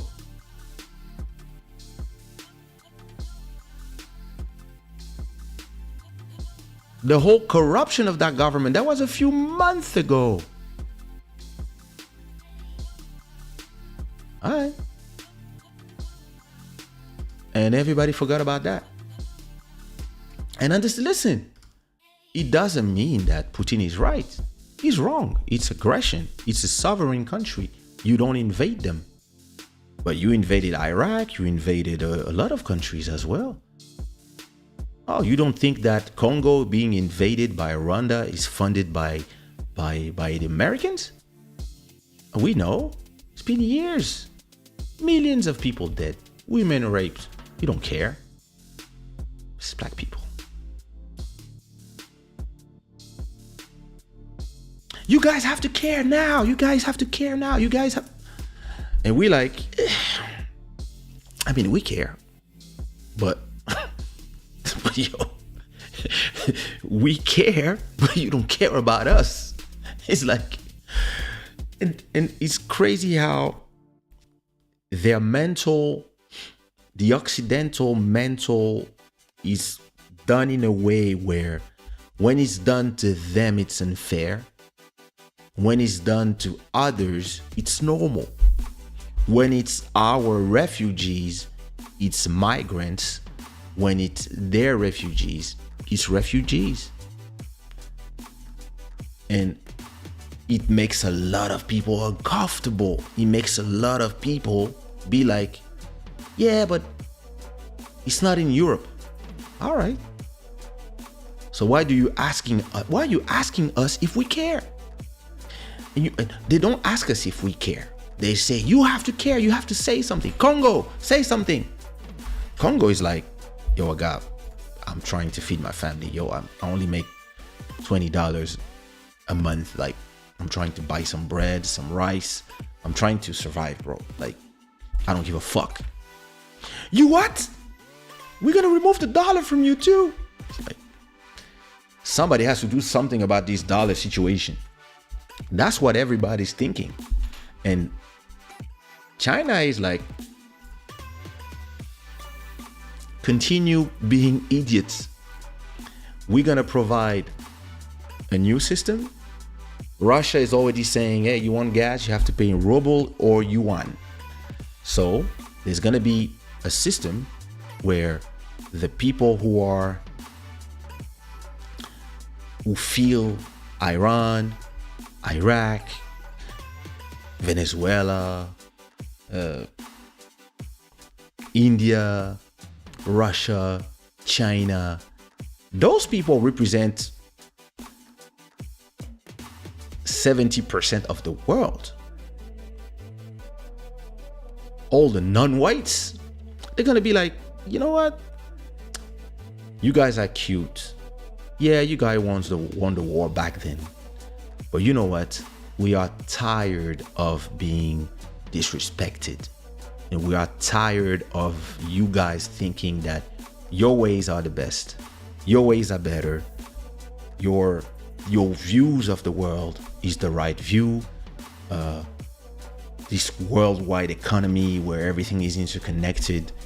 Some people might say we don't want to be part of it, especially where you guys are rich. Look, listen, how is France rich? France that has nothing under. Listen, Russia has gas, gold, precious metals that you use to do semiconductors. They have a lot of petrol under those seas, etc., etc. There's something that they sell. France has nothing under the ground, and it's one of the richest countries in the world. You know how? Because they took all that stuff from Africa and from all the places that they invaded back in the days. But one day they said, up, the game is finished. It's like under trois soleils. Up, everybody has to stop moving. The game is finished. The borders are this belongs to me. Oh no, hey, those contracts that we did, and those contracts are very bad contracts, but hey, you signed them. Yeah, of course we forced them, but hey, you signed them. We don't change nothing. And this is the world now.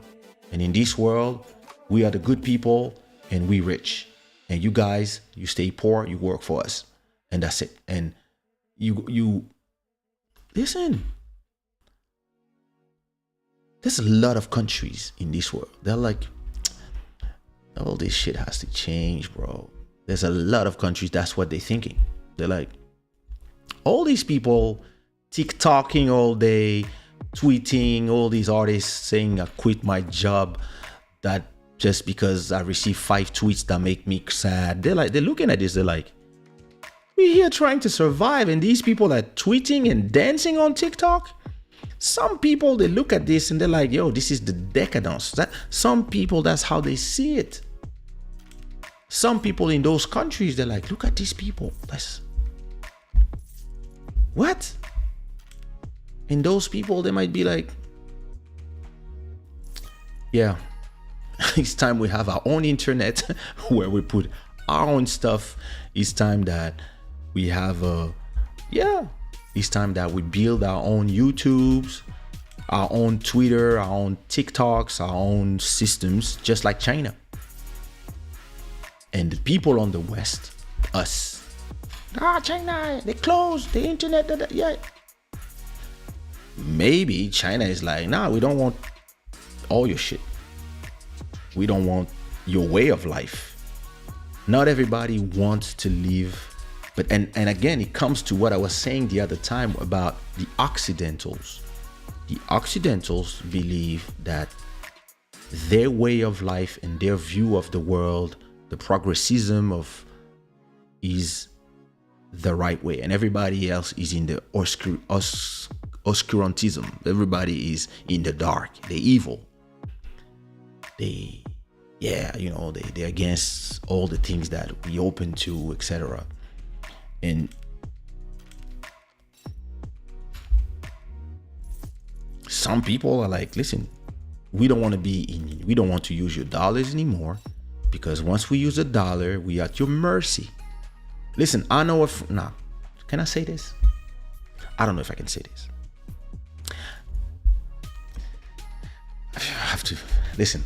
My dad's a politician. I cannot say everything, but some people, they just say to themselves, listen, once we enter the euro, dollars, IMF, all these things, they hold us by the balls. And a lot of them, they're like, maybe we should find a way to, be able to say no to some stuff. Because we can say no to nothing. Because if we do, they can remove the dollars. They can do listen, people, Angola was buying the whole Portugal. Angola was buying everything because they had access to a lot of dollars. And then the Americans say, no more dollars for you. And you could be a millionaire in Angola and be poor from one day to another, have no access to your resources. Your credit card stop working, everything. From one day to another. I used to have a lot of Angolan neighbors, and they're all gone from the building because they could not pay their rent anymore. And they are super rich in Angola, but they don't have access to the market, to the monetary system. And as a nation, you're like, wait a minute, like, and if you say, oh, I don't have access to the dollars, cool, okay, I'll pay in euros. Can I have access to the euros? No, you can't, because the Americans, when they take a decisions, sanctions on you, they tell every other country, oh, we'll fuck you up if you try to help those people. So you don't have access to dollars, you don't have access to euros for the last 8 years, I think, 8 or 9 years. If you were in Angola, you only have kwanzas. That's crazy. Personally, and this is why I don't go in politics, if I was president of Angola or president of Congo, the first thing I would do is I would tell everybody that everybody must have a crypto wallet, and you can turn the digital Congolese francs or the digital kwanzas into anything you want, into XRP, into Bitcoins, into whatever. Send it to somebody in Bitcoin or whatever, because Bitcoin is something that is not, belongs to nobody. And I want something that doesn't belong to the Chinese, because I don't want to go from my balls being inside of the hands of the Americans to now go inside of the hands of the Chinese. Bitcoins belong to nobody. Put all your money, I want to send 100 euros to my friend in Sweden, take them from Congolese money, turn them into 0.000 whatever Bitcoins, send that money to Master Electronic in Sweden, receive Bitcoins, turn them into crowns. And nobody can take my money from me, because it's a scary world where people who just take decisions without thinking of what it will create tomorrow, people like that can just come and take your boat, take your house, take your things. And this is why a lot of Americans don't even trust their own dollars. This is why a lot of Americans invest in crypto. This is why a lot of people around the world invest in crypto, because they hope that crypto will stay out of the jurisdiction of all these people who are trying to control everything. And the Americans, they only want one thing. They want the dollar to stay powerful and reference money over everybody else, because it gives them a geopolitical advantage on everybody else. And everybody else know, and everybody else is tired of this, because they know that the Americans have been abusing this power. Everybody know, even the Europeans.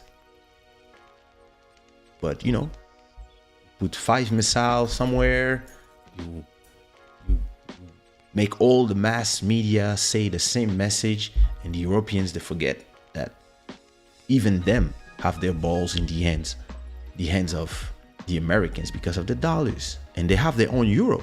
The euro could say, the European could say, calm down. Now we're not following some of these sanctions. We're going to do some sanctions, but we're going to continue buying our gas in euros. And if you want to turn them out of the dollars, it's up to you. But us Europeans, this is what we do. And now they don't. And listen, I cannot predict the future. I don't know what's going to happen, but we'll see. You will see. And I think it's going to be funny. Damn. I was supposed to talk for 10 minutes about this. Ah, my God. What type of game do you think they play when you see it in transversal way, like the way they want people to react? Listen, when you control the media, Listen, I believe that I would respect more a lot of the media if they gave us.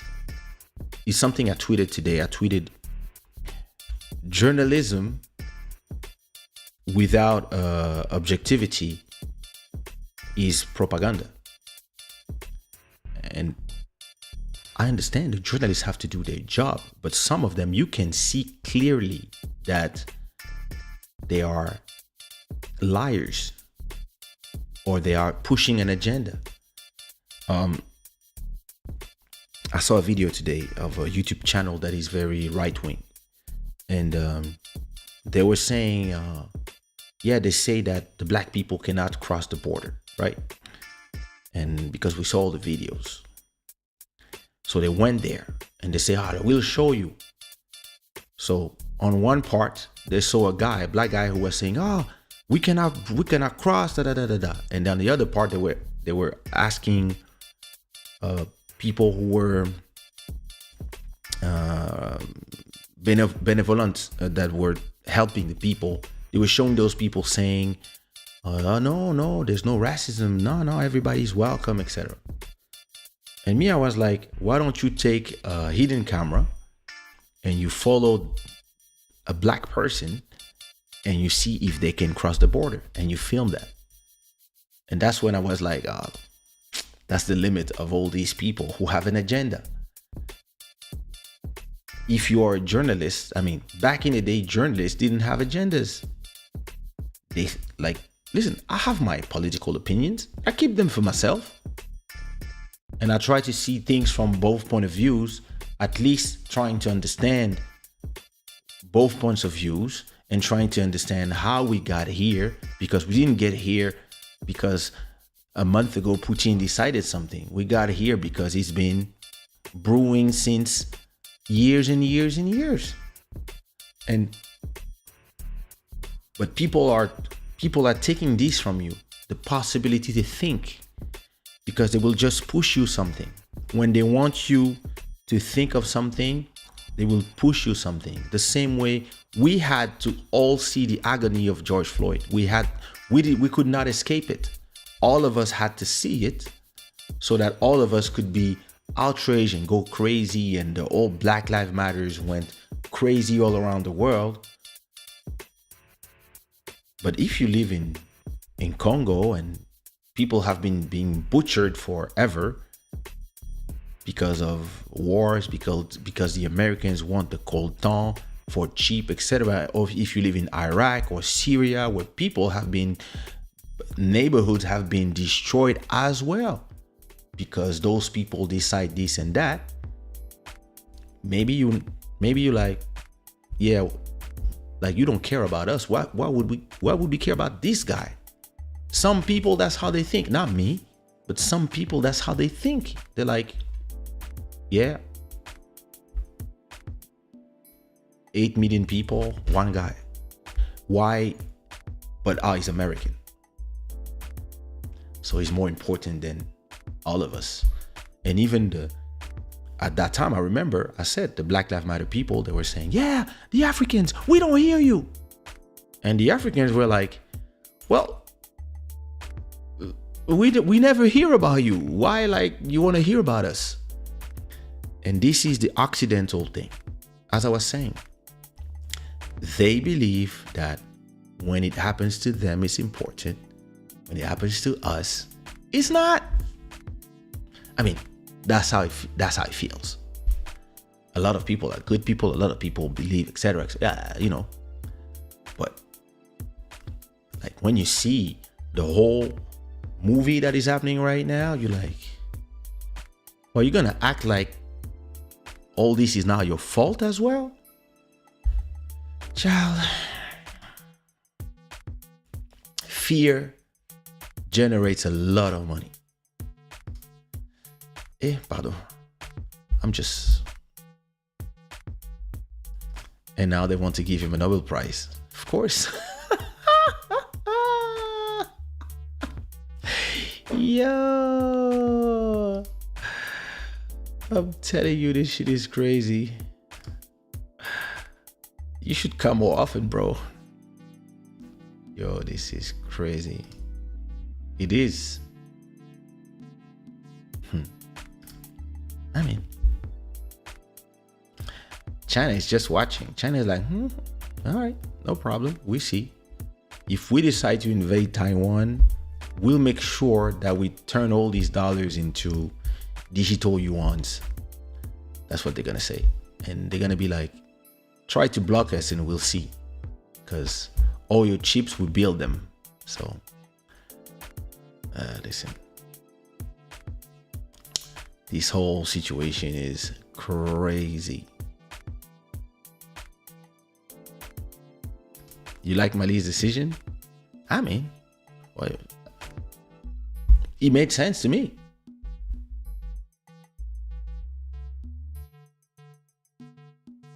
Exactly. A lot of other countries are going to be like, I don't know if I want dollars. I don't know if I want too much dollars in my, like maybe 10% of dollars, 10% of euros, but I'd rather have other currencies. So in a way, they are destroying the whole petrodollar monopole that they have, because other people will be like, nah, we want to sell our things in other currencies.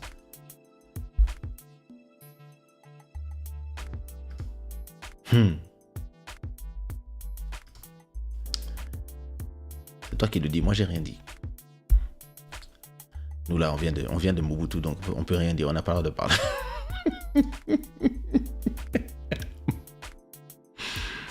Ah, my fucking God, that's crazy.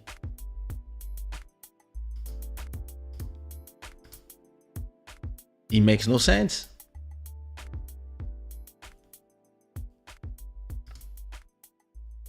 Yep.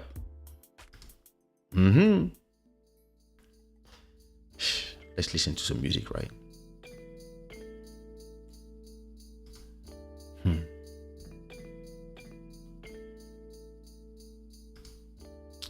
Tonton Eric.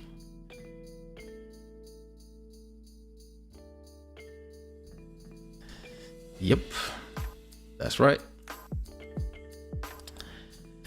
Listen, enough geopolitics. Let's listen to some music before I'm out of here. Phew. This show is supposed to be only 2 hours, but I mean, you want to listen to some music? If you enjoy this conversation and me ranting about stuff, I was supposed to talk like 10 minutes about this, 10 minutes about that. I just talked 2 hours about both. If you enjoyed the conversation, put me some Rambos in the chat.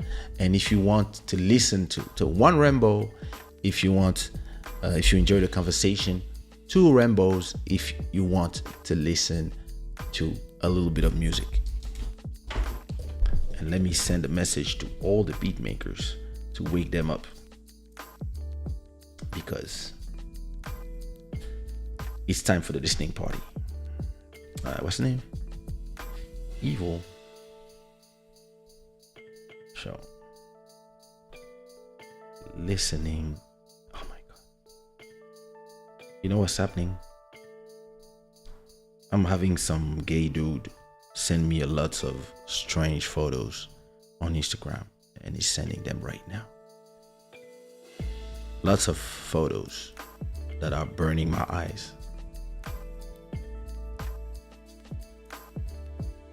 I'm just gonna send everything to Trisha, because that's her job as a deuxième bureau, to watch everything for me, because I cannot keep watching all these stuff, but she really loved watching those things, so I'm gonna send it to her.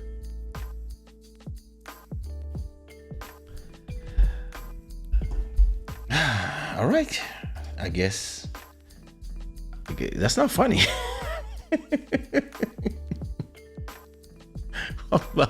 I'm suffering from, my eyes are suffering. Oh my God.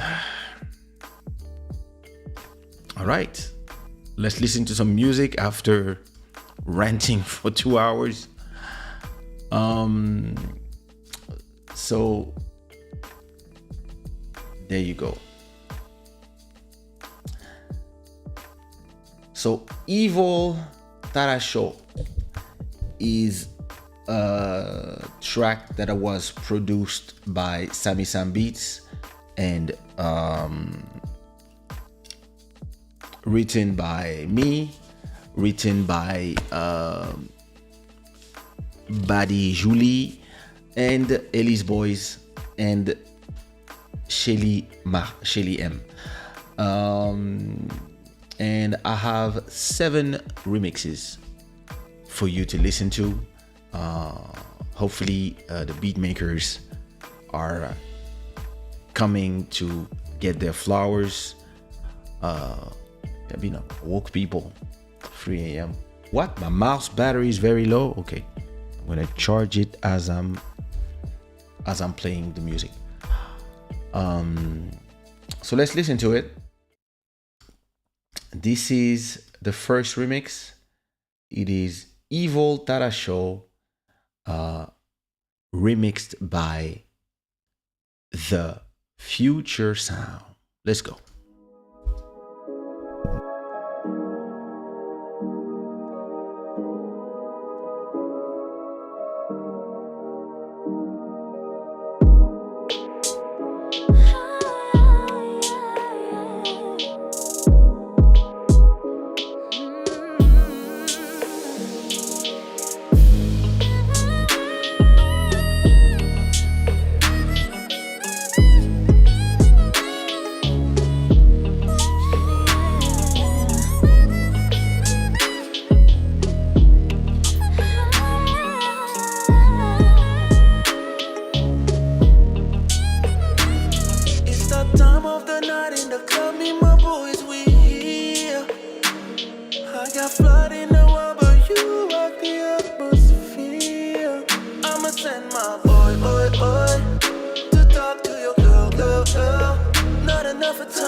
crazy remix by future sound beat of Evil Tarasho. Beautiful remix, beautiful trap remix. I love all the little elements. Well done, well done, well done. Yes, Ellis, as I told you, I'm gonna remove the T everywhere. Sorry for that. Yay. Yeah, future sound beats, well done. The next remix is Evil Tara Show by DJ Ari.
Like this one that you can't ignore.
Another crazy remix from DJ Ari. What I like about DJ Ari, he really has his own thing. So that's cool. Everybody, clap your hands for DJ Ari for this beautiful remix, and clap your hands for Julie and Ellis, who are the writers the co-writers with me and Shelly of this song.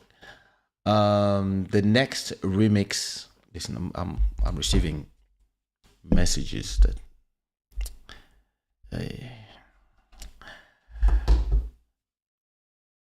NCK on the Beat remix is the next remix, and yo, it's a dope one.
Like this one that you can't ignore.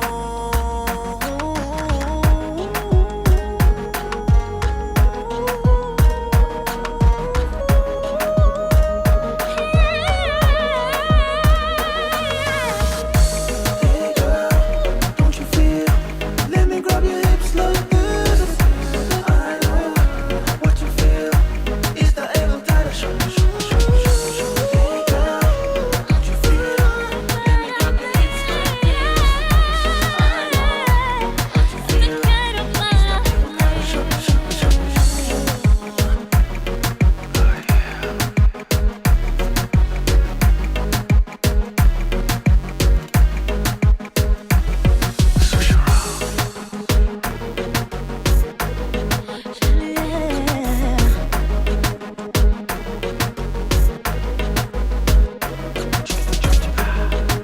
Yeah.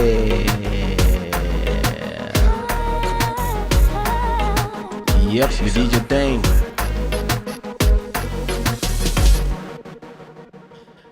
Crazy remix by NCK on the Beat. Evil Tarasho, NCK on the Beat remix. Well done, well done, well done, well done, well done, well done. It is crazy.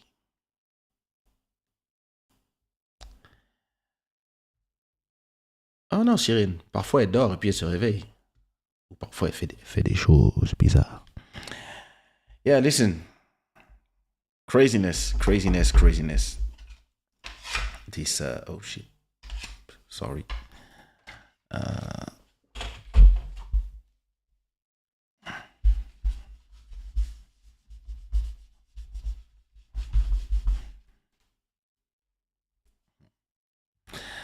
Yeah, listen. Crazy remix by NCK on the beat. And this one is your favorite? Nice. The next remix is by Malcolm Beats. Malcolm Beats.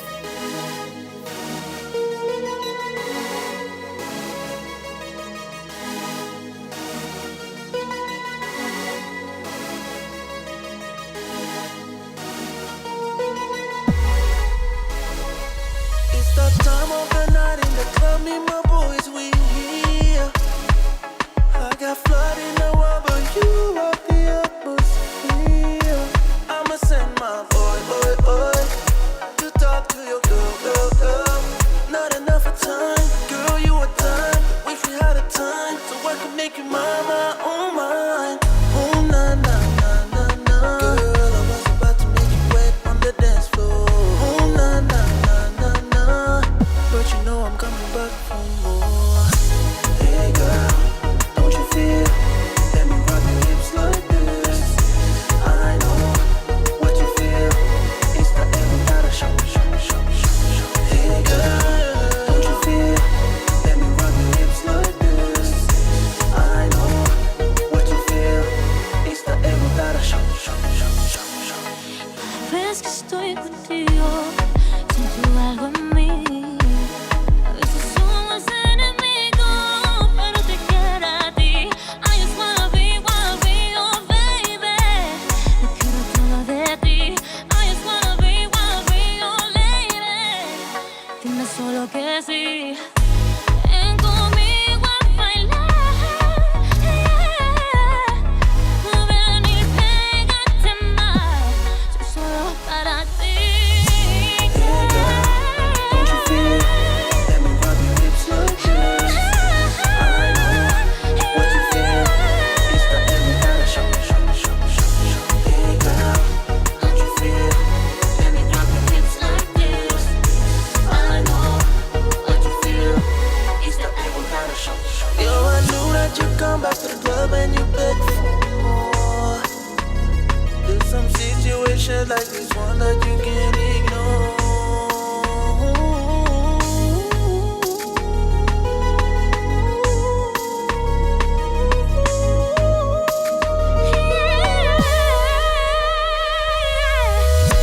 Hey girl, don't you feel? Let me grab your hips like this. I know what you feel. It's the every gotta show. Hey girl, don't you feel? Let me grab your hips like this. I know what you feel. It's the every gotta show. Malcolm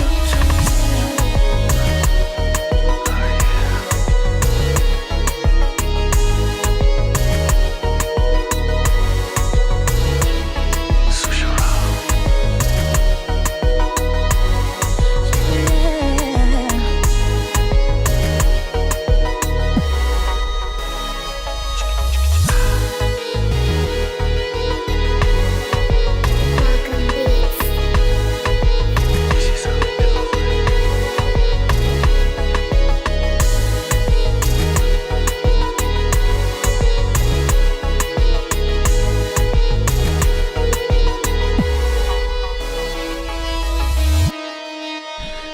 Yeah. Crazy remix. Everybody put some fire in the chat for Malcolm Beats, who has been killing it with the remix. I think when I'm going to release the Kaysha by Malcolm Beats remix collection, I'm going to do a double CD straight because there's a lot of remixes.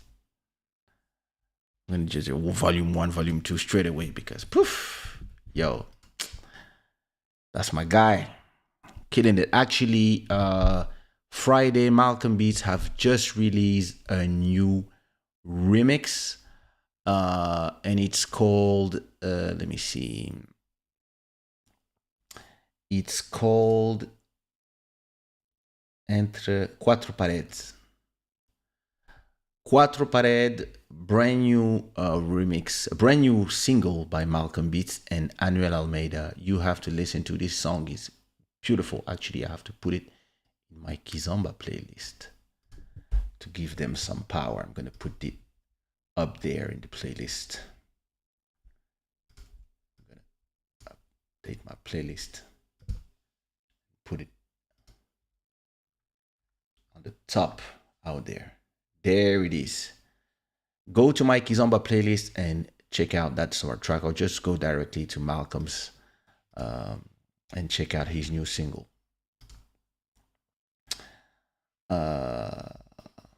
So the next remix is there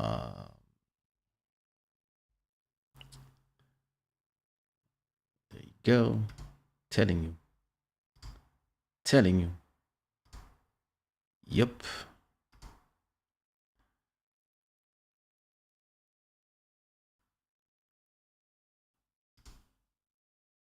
He's a beast, that's true. The next remix is Gado's remix. Evil Tara Show Gado's remix.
Beautiful remix by Gados.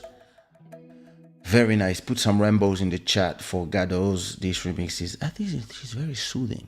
You know, I like the fact that that main guitar element and everything else really brought it to a different place. So cool. Now, the next, interesting. The next remix is the folk. Now we have like, it's amazing when we have new remixes, and every week they give us like, you know, that they give us that vibe. And so Michel Son, he has been blessing us with some beautiful remixes, and he always take those songs into his own folk universe. That's beautiful. So let's listen to Evil Tarasho, Michel Son. You know something, every time I listen to the song, I'm pissed off because I didn't say evil, I said evil Tarasha. So in the chorus, I didn't really pronounce evil well. I said evil Tarasha. So every time I'm listening, I'm like, ugh, I just want to re-sing that part, but then I was lazy, so I just left it this way. You know, that's the little things about songs. Evil Tarasho, Michel Son remix.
Yo, Michel Son is talented and he always reinvent the song. Yup, Santana in the house. Listen, he killed it. That's the only thing that sucks when collaborating online. I can't point at pronunciations. No, you can. Actually, you can just say, hey, you didn't pronounce this word right. Like, I see it in the chat and that's it. Like, and just say it's not. And you write it in a phonetic how I should have said it. The worst part is I know I did it bad, but it's just on that day after recording, I didn't actually just after recording when I was mixing, I was like, oh, that part is not bad, and I was like, I just have to re-sing the evil, but then I got lazy. I was like, you know what? He stays like this. We'll say that was some accent from somewhere, some Scottish accent. Who knows? Oh my God! Listen, this is the last remix. This is the last remix. It's the Makita remix. Makita remix is the most popular right now. And this is the one that Spotify has been putting in their playlist. And let's listen to it. Evil Tara Show, Makita remix. Thank you to all the beat makers. You really killed it. And this is the last one.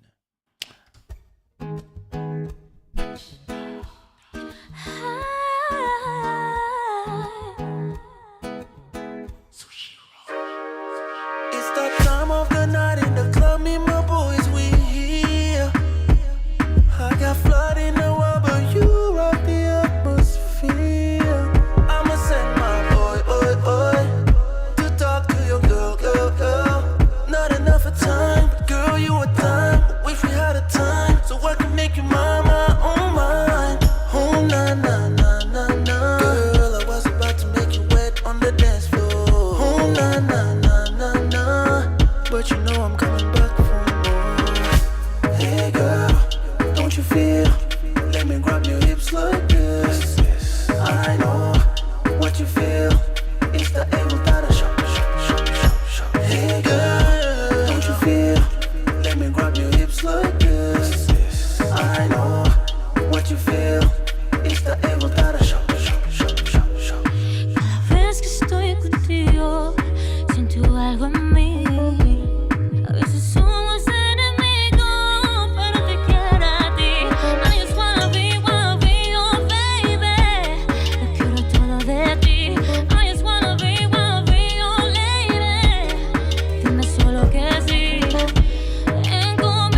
this was the amazing remix by Makita. I want to thank every beat maker that worked on this remix.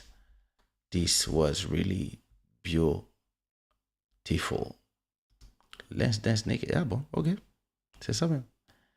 Yeah, P&P, all these remixes were beautiful. Too bad you were not part of that one. I would have loved to hear your idea on that one. But now you have to concentrate on my first love remixes, which is the one we're remixing this week. So I hope that I think I received already 2 remixes. Yeah, I have 2 remixes. I'm gonna do one myself actually. I'm gonna do one remix. I can't wait to listen to what everybody comes up with. I just uploaded the remixes for my wife. So I have the My Wife remixes already done. They will come out on April. My Wife remixes comes out on April 15. No, April 8th, sorry. April 8th, April 15th, I have a new song, brand new song. And probably April 22nd, I will release my First Love remixes. And then we will continue remixing, because my new mission now, as I'm starting to work on my album number 11, I have 50 songs of this new album to remix.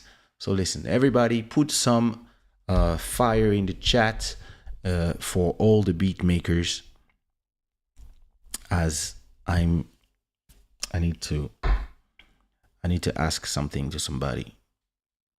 So I need maybe she's sleeping. Allô? Oui, bonjour. Bonjour. Allô? Oui, bonjour. Hi. Oui, How are you? ça va? Je t'entends très mal, hein. Genre de loin. C'est parce que ma voix est sexy. Ouais. Non, pourtant mon volume, je l'ai mis au max, mais ouais, je t'entends. Tu m'entends loin? C'est vraiment, vraiment loin. Toujours? Ouais, ou bien c'est mon téléphone. Ah, c'est ça, le téléphone du village. I don't know. Et So everybody, welcome. Club Shada, say hi to. I'm part of the iPhone family. Okay. Maybe it's the internet from the village. Everybody, say hi to my favorite co-host. Oh, am I Miss on Trisha. again? Of course my you're God. on. Of course you're on. But I don't know why. Like the volume is super low. Okay, wait. So I don't know. Let me call you back and see if the volume gets higher. Oh my gosh. Okay, let's try again. Yeah.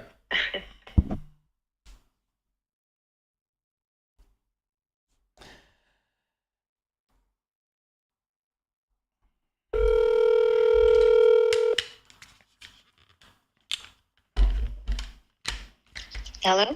What about now? It's about the same. Yes, maybe it's I don't know. maybe it's my microphone. Could be. Maybe it's my I don't know. What about So Yeah? I just have a question for you. Okay. Wait, let me see. Okay. Everybody's saying hello, Trisha. You've been saying hello already in the chat to her. Why are you saying hello again, guys? But now it's different. They hear my voice. They hear your voice. Ah, Ça va pas contre les succès, ok? okay. Pas de problème. Oh, April 17th is your birthday. Are you doing a party, Julie, so we can come? I'm bringing my electronic naked. What? So, Trisha, I have a question for you before we leave, because this show has been on for almost 3 hours. But I have a question for you. Okay. How do we forget? How do we forget what? All the images that we see. Oh my God. You have to explain to the people what happened. No. I'm not gonna. Why not? Explain to them. Explain to them what's going on, so that they understand why we have to forget. I don't even know where to start. You know what I mean? Like, where do we start? Start from the beginning. Go ahead. Oh man! First of all, he's putting me on the spot, you guys. So there's this guy who's been sending explicit pictures to Kaysha. Yeah. And like they're horrifying. They're horrible. Like, we're traumatized now. What you say? They're horrible. And- Listen, that's very phobic what you're saying, because I guess if you have to explain to the people that the guy is, is He's what? is LGBT. He plays. So he plays for the other team. He's a LGBTQ. Yes, he's part of that community. And, I mean, to each his own, you know what I Yeah. mean? We're not judgmental people here. If we were part of the community, that would be, huh? You're part of the community? Madame, calmez-vous. Hein?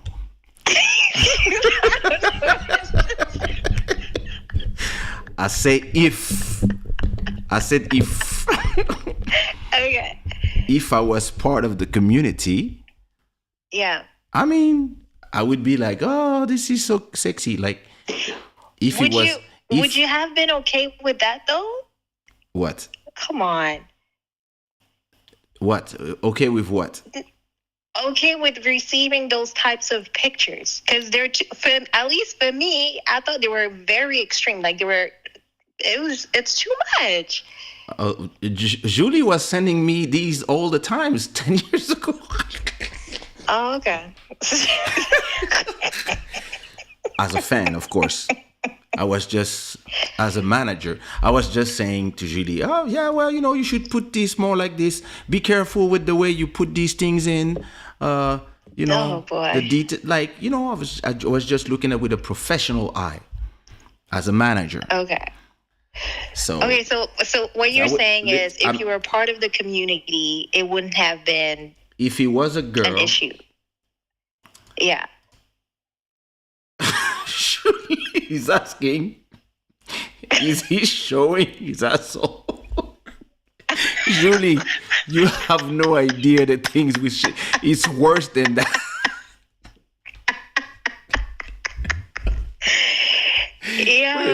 It's worse than that. I'm traumatized, you guys. Wait, I have to send. Wait, Julie, I'm gonna send you the things I'm receiving on your Twitter DM. Wait a second.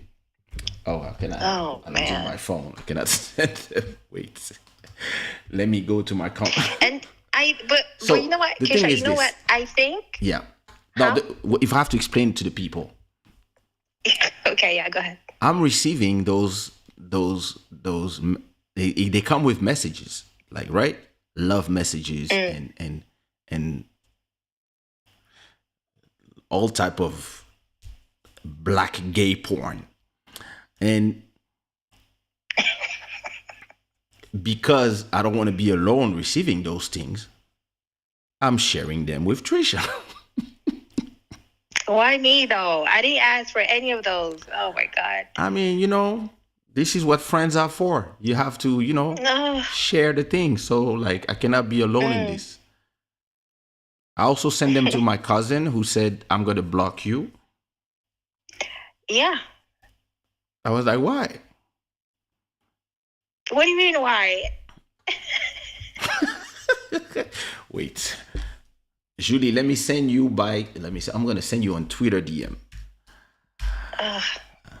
So go ahead, say what you were saying while I'm sending a DM to Julie. Where's Julie? There. I don't even remember what I was gonna say, but guys, like, those photos are really, they're extreme, and I think maybe it's because, like, I'm not used to seeing, like, gay stuff. So then when tu es une sœur en Christ. Merci, exactement. So it's like, you know, the first time I was like, oh my God, I was like in shock, you know? I'm seeing And the one I then- sent you yesterday. Oh man, it's just, I don't Yo, know. It's just, there's some it's a levels. lot. I mean, I don't know. yeah, you know, it's Your inbox must be yeah, crazy, I receive stuff. insane. The best one is the one where he sent me a bunch of positions with numbers, and he told me, Oh, I yeah. want I want you to do me number 12. Le gars, il a passé la commande. I was like, yo, nigga, what's wrong with you? What's wrong with this guy? Oh my God. Yeah, when I saw that, I laughed like crazy. I was like, what? Oh my Oh God. my God. He's like, my yeah, I want you to do number 10 and number 12. Oh my God. This guy. Oh, man. That thing was crazy. Did Julie get them? I'm sending to her. I'm sending her number Oh, 2. man. Let me send her number 3 because there's a lot. There's a lot. Oh my God. Oh my God. I'm re-seeing the. Yo, listen. I mean, Yo. I guess somebody who's into it. I mean, it's not. I mean, somebody who's. Mais For attends, them, moi it's j'ai une nothing. question pour toi. Yeah. Hold on. Yeah. I have a question. Maintenant, quand tu reçois des trucs pareils, bon, je comprends la première fois, tu laisses passer, tu vois. Mm. Mais quand tu continues à recevoir ça, pourquoi tu ouvres? Pourquoi tu ouvres encore des messages? Bah, parce qu'il faut bien que je te les envoie. Faut que je les ouvre pour te les envoyer. Mais je les regarde pas vraiment. Ça marche pas comme ça. Ça, l'amitié comme ça, là, ça, je refuse.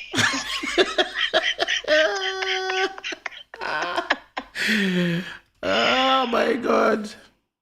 Oh mon Dieu. Wait. Ellie's boys ask Julie to send you the picture from her Instagram. You guys don't want to see them. Let me tell you, you don't want to see them. Julie said, I just received them. Je pourrais plus jamais dormir.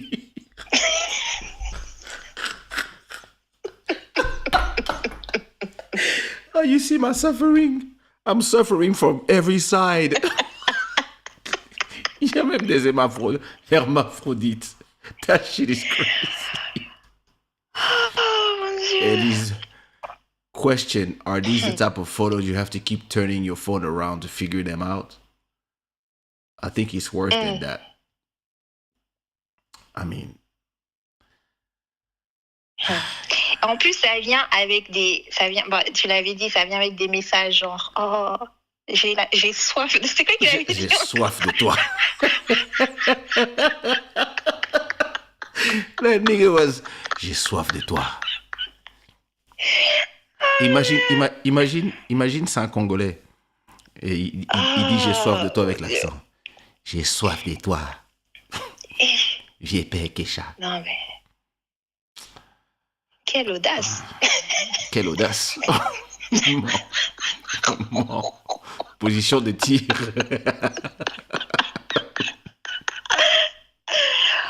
Oh my fucking God. You have no idea.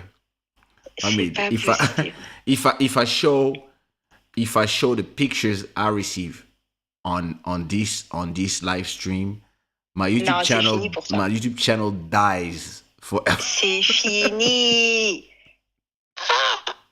Oublie Shada Gang là, c'est fini.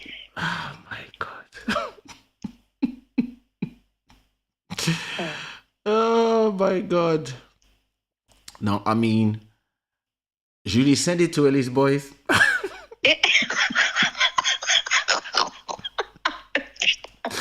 Les messages sont trash. Fais-moi le numéro 12 ou 10, mon bébé. Mon mari, j'aime ça. I finally blocked the guy, of course, because... Non, mais les gens se gênent plus, hein. Écoute, ils se gênent plus. Ils se gênent plus, hein, c'est vrai. Les gens n'ont plus de problème. Ouais, lui, il a besoin de ça, donc écoute, il va s'exprimer. Comment ça, il va s'exprimer? Il n'est pas obligé de s'exprimer chez moi. Je suis hétéro et marié. Damn it. Je ne comprends pas. Donc, hier, je parlais à Olga. You know Olga? You know Olga? Non, je connais pas. Olga, she's part of the game. She's not here all the time, but she was here when she was speaking about Ukraine the other time. And she's a good friend for me. And I called her on the phone to ask her if her mom arrived from Ukraine and if everything was all right, etc. And as I'm speaking to her, I'm like, "Hey, yo!" And she's like, "What's going on?" I said, "Oh, I just received more of these crazy pictures." And she's like, "I don't understand what you're saying." I said, "Oh, wait, let me send you." Oh, no. And she replied to me, "You have just killed my innocence." Mais c'est vrai, hein? Nous, on est innocents. Oh. Hey, innocent, c'est Silly. Voilà. Non. Oui, Julie. Julie said there's one where there's somebody that has a PUSSY. Yeah, mais ça, c'était pas un homme. J'avais pas compris celle-là. Je crois que c'est un mix, c'est un hermaphrodite, je crois. Je crois que c'est là. Mais lui, il va chercher ces photos-là où? Eh, pardon. I don't want to know. Let me find. Parce que Let me find Elise Boyce. Je me suis dit, attends, est-ce que c'est moi ou je vois mal? Parce que j'avais pas compris, tu vois. Non, moi aussi, quand j'ai vu, là, j'ai commencé à tourner mon téléphone à dire, what? Oh my God. Then I called my wife. I was like, what is this? And she was like, oh my God. I was like, yeah. Parce qu'en haut, en fait, pour expliquer aux gens, en haut, tu vois que c'est le visage d'un homme. Corpulence d'un homme. Mais maintenant, le bas, là, c'est... Eza danger. Attends. Let me send it to Elise Boys. On souffre ici, on souffre. Elise, you ask for it. I'm sending to your Instagram DM. Don't tell me that you didn't ask for them. Don't come and complain after that from the things that you're gonna see.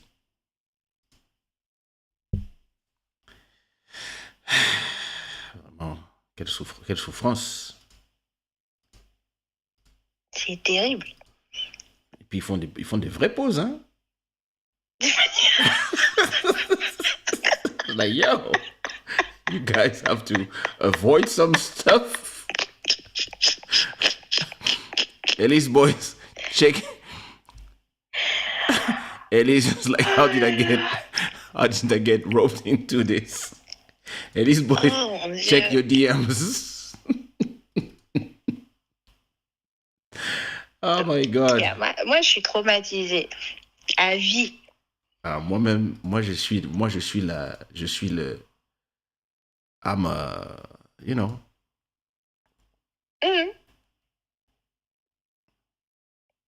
You ask for it. What you say? Of course you ask for it. What you mean? What do you say?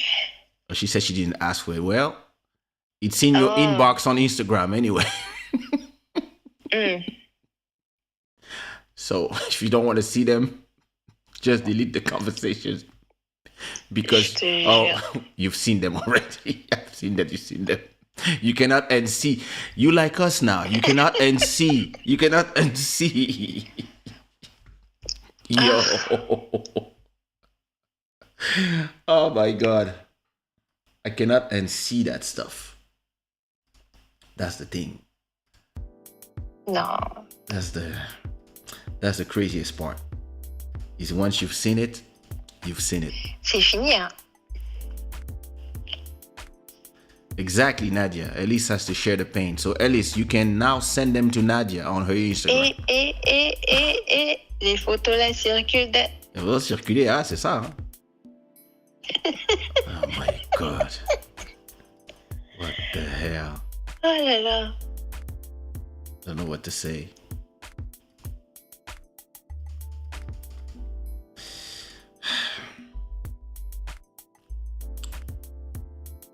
Mais prochainement, je vais te bloquer. Hein. Prochainement, je te bloque. Tu m'envoies des bails comme ça, je te bloque. On doit partager. On partage tout. Donc, vraiment, ils ont dansé. Moi-même, j'ai souffert. Tout le monde doit souffrir avec moi. Vraiment. Now, I mean, why is this guy calling me at this hour? Oh my God. I'll call him back. Listen, look, you see, Elise saw them and she just, I think she went to pray because she's not even in the chat anymore. Yeah, she can pray for all of us. Vraiment, il faut prier pour que we unsee what we've seen. Oh, man. Listen. Insane. So the question is, I'm asking to you, how do we forget? You know what? I don't know. I don't even know if it's possible for us to forget, you know, what we've seen. Elise says, You know? Elise Boy says, my heart just skipped a few beats. Is it to do what? Her heart just skipped a few beats. Oh, man. Listen. I was But me, like, yo. I have so many questions. Yeah, Like, I have how zero do you- questions. So I was like,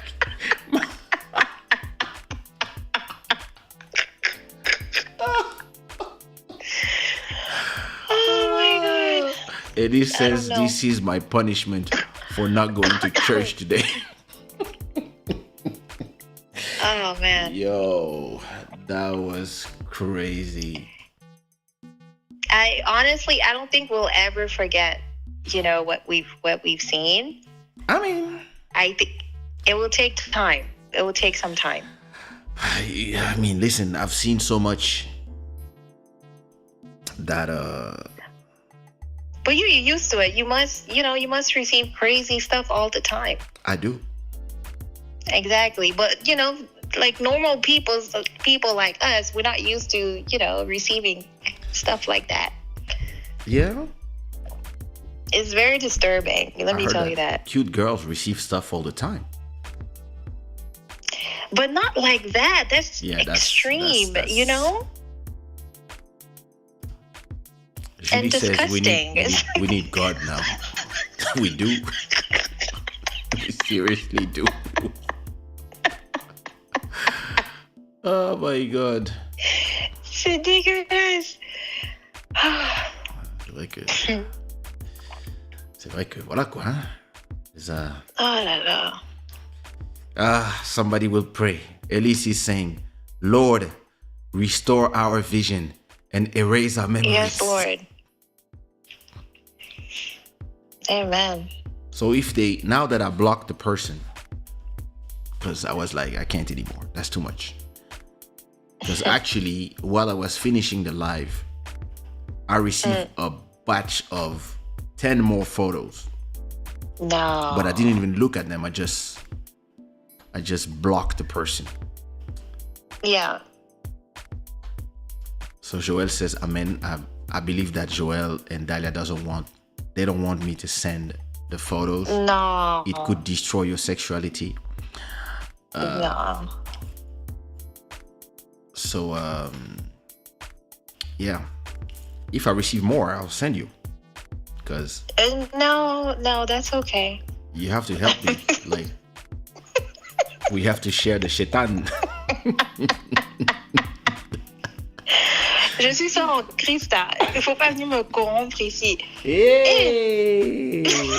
Hey!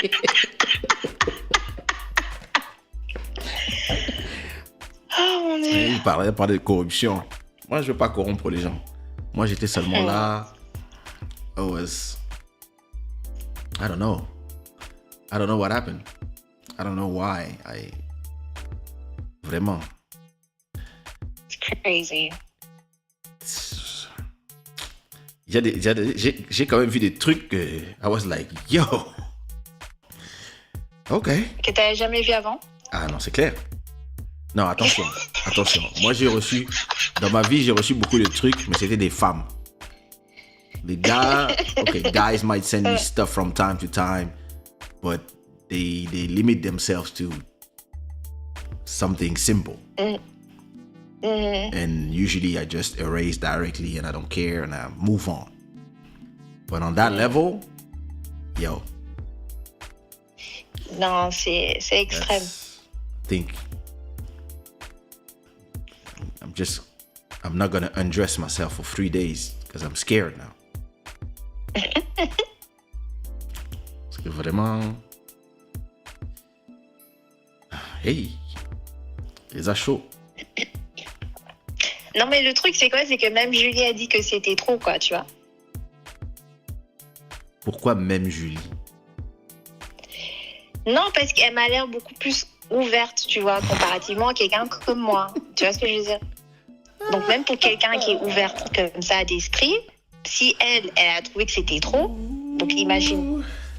Tu vois un peu? Et Simi, je t'appelle dès que mon live est fini.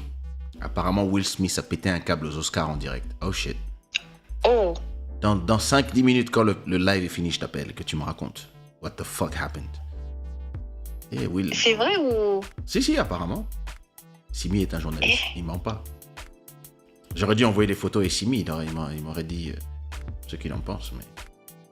Laisse-moi les effacer de mon ordinateur d'abord. Que ma femme demain, elle rentre dans l'ordi et fait hey! Mon mari. Elle va croire que tu joues pour l'autre côté là. J'entendais mon mari dire deuxième bureau, je ne pensais pas que c'était ça.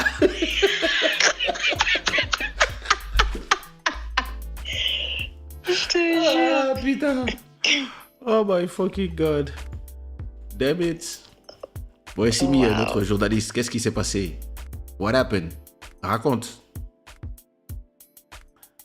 Oh my god. Elise dit, je pense que c'est parce que le papa était moche. Et... I don't know what to tell you. Voyons voir.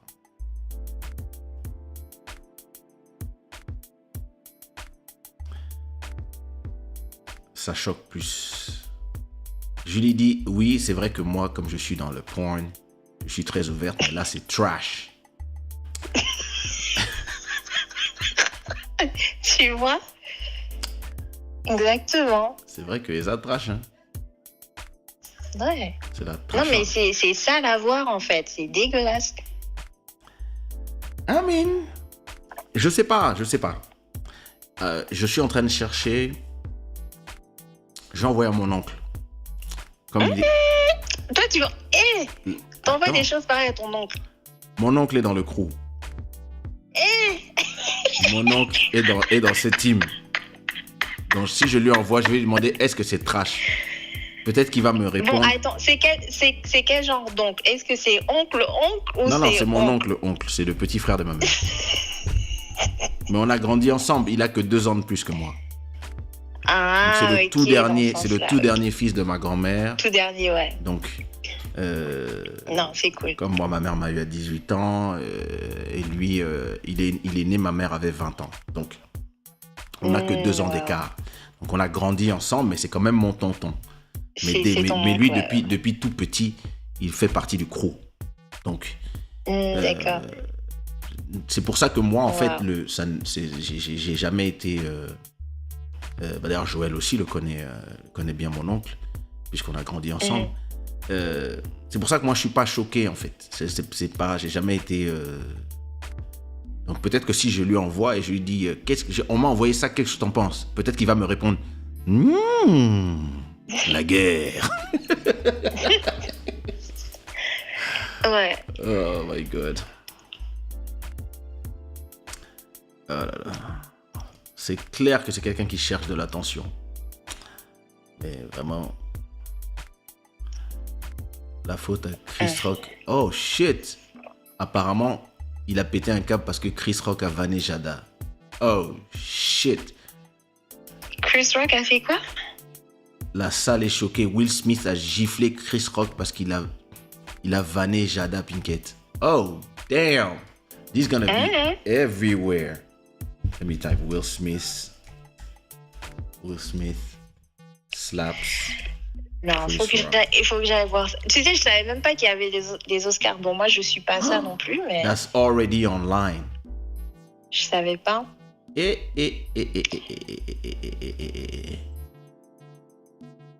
Oh shit.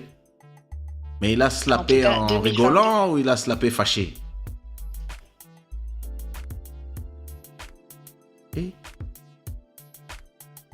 Ah, il a pas aimé. That was real. That looked real. Non, peut-être que c'était une blague entre eux. Ou pas du tout. Mais c'est ça, eux-mêmes sont des comédiens, tu vois. Will Smith shocked the room by approaching the stage and slapping presenter Chris Rock in the face after the comedian made a joke about Will Smith's wife. Rock approached the stage to present the category for Best Documentary. He began making a few jokes about the other, including referring her to G.I. Jane.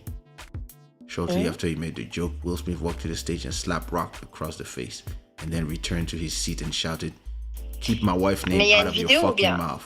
Damn! Oui, il y a une vidéo, il y a tout. Oh my God. Oh my God. I hope that was... Wait. Hey.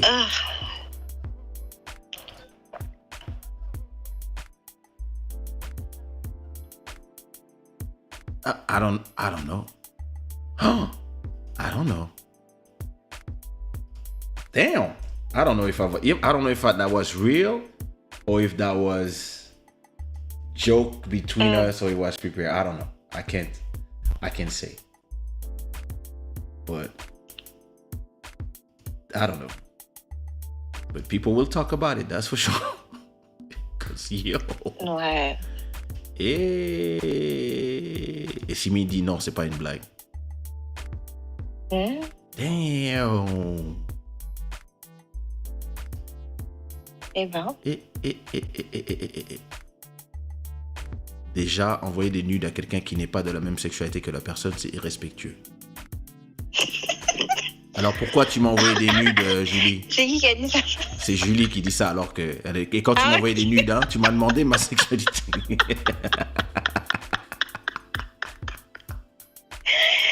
Et Julie, elle mâche pas ses mots, hein.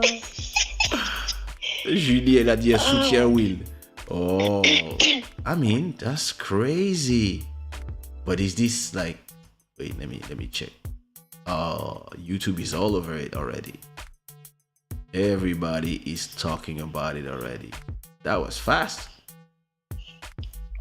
Mais tu sais, le truc, c'est quoi? C'est qu'on n'a pas vraiment... Enfin, je sais pas, moi, j'ai pas vraiment entendu parler des Oscars cette année. Donc peut-être qu'ils avaient besoin d'un... Ouais, un petit truc pour que tout le monde quoi. en parle. I don't know. They seem to be laughing. I don't know. I don't know.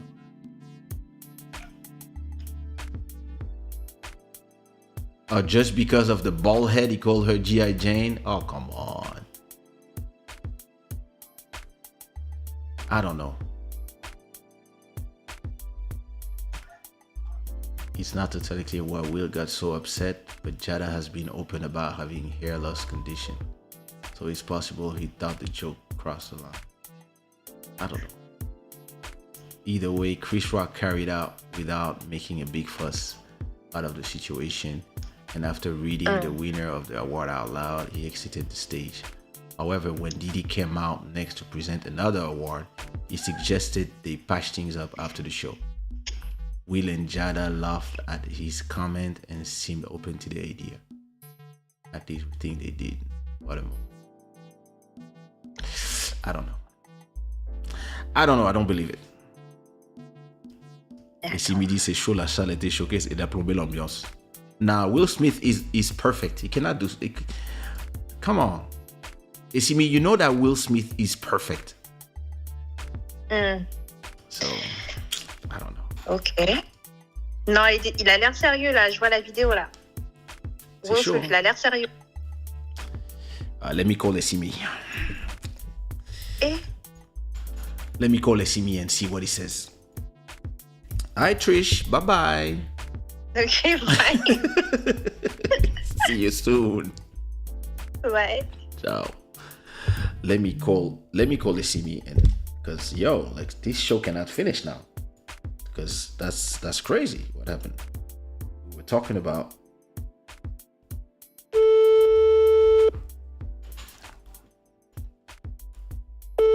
That's crazy.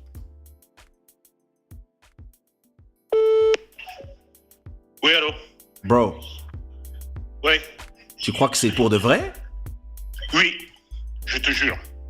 Oui, mais Je te jure. non, mais c'est Pour de chaud. vrai. C'est chaud, c'est chaud.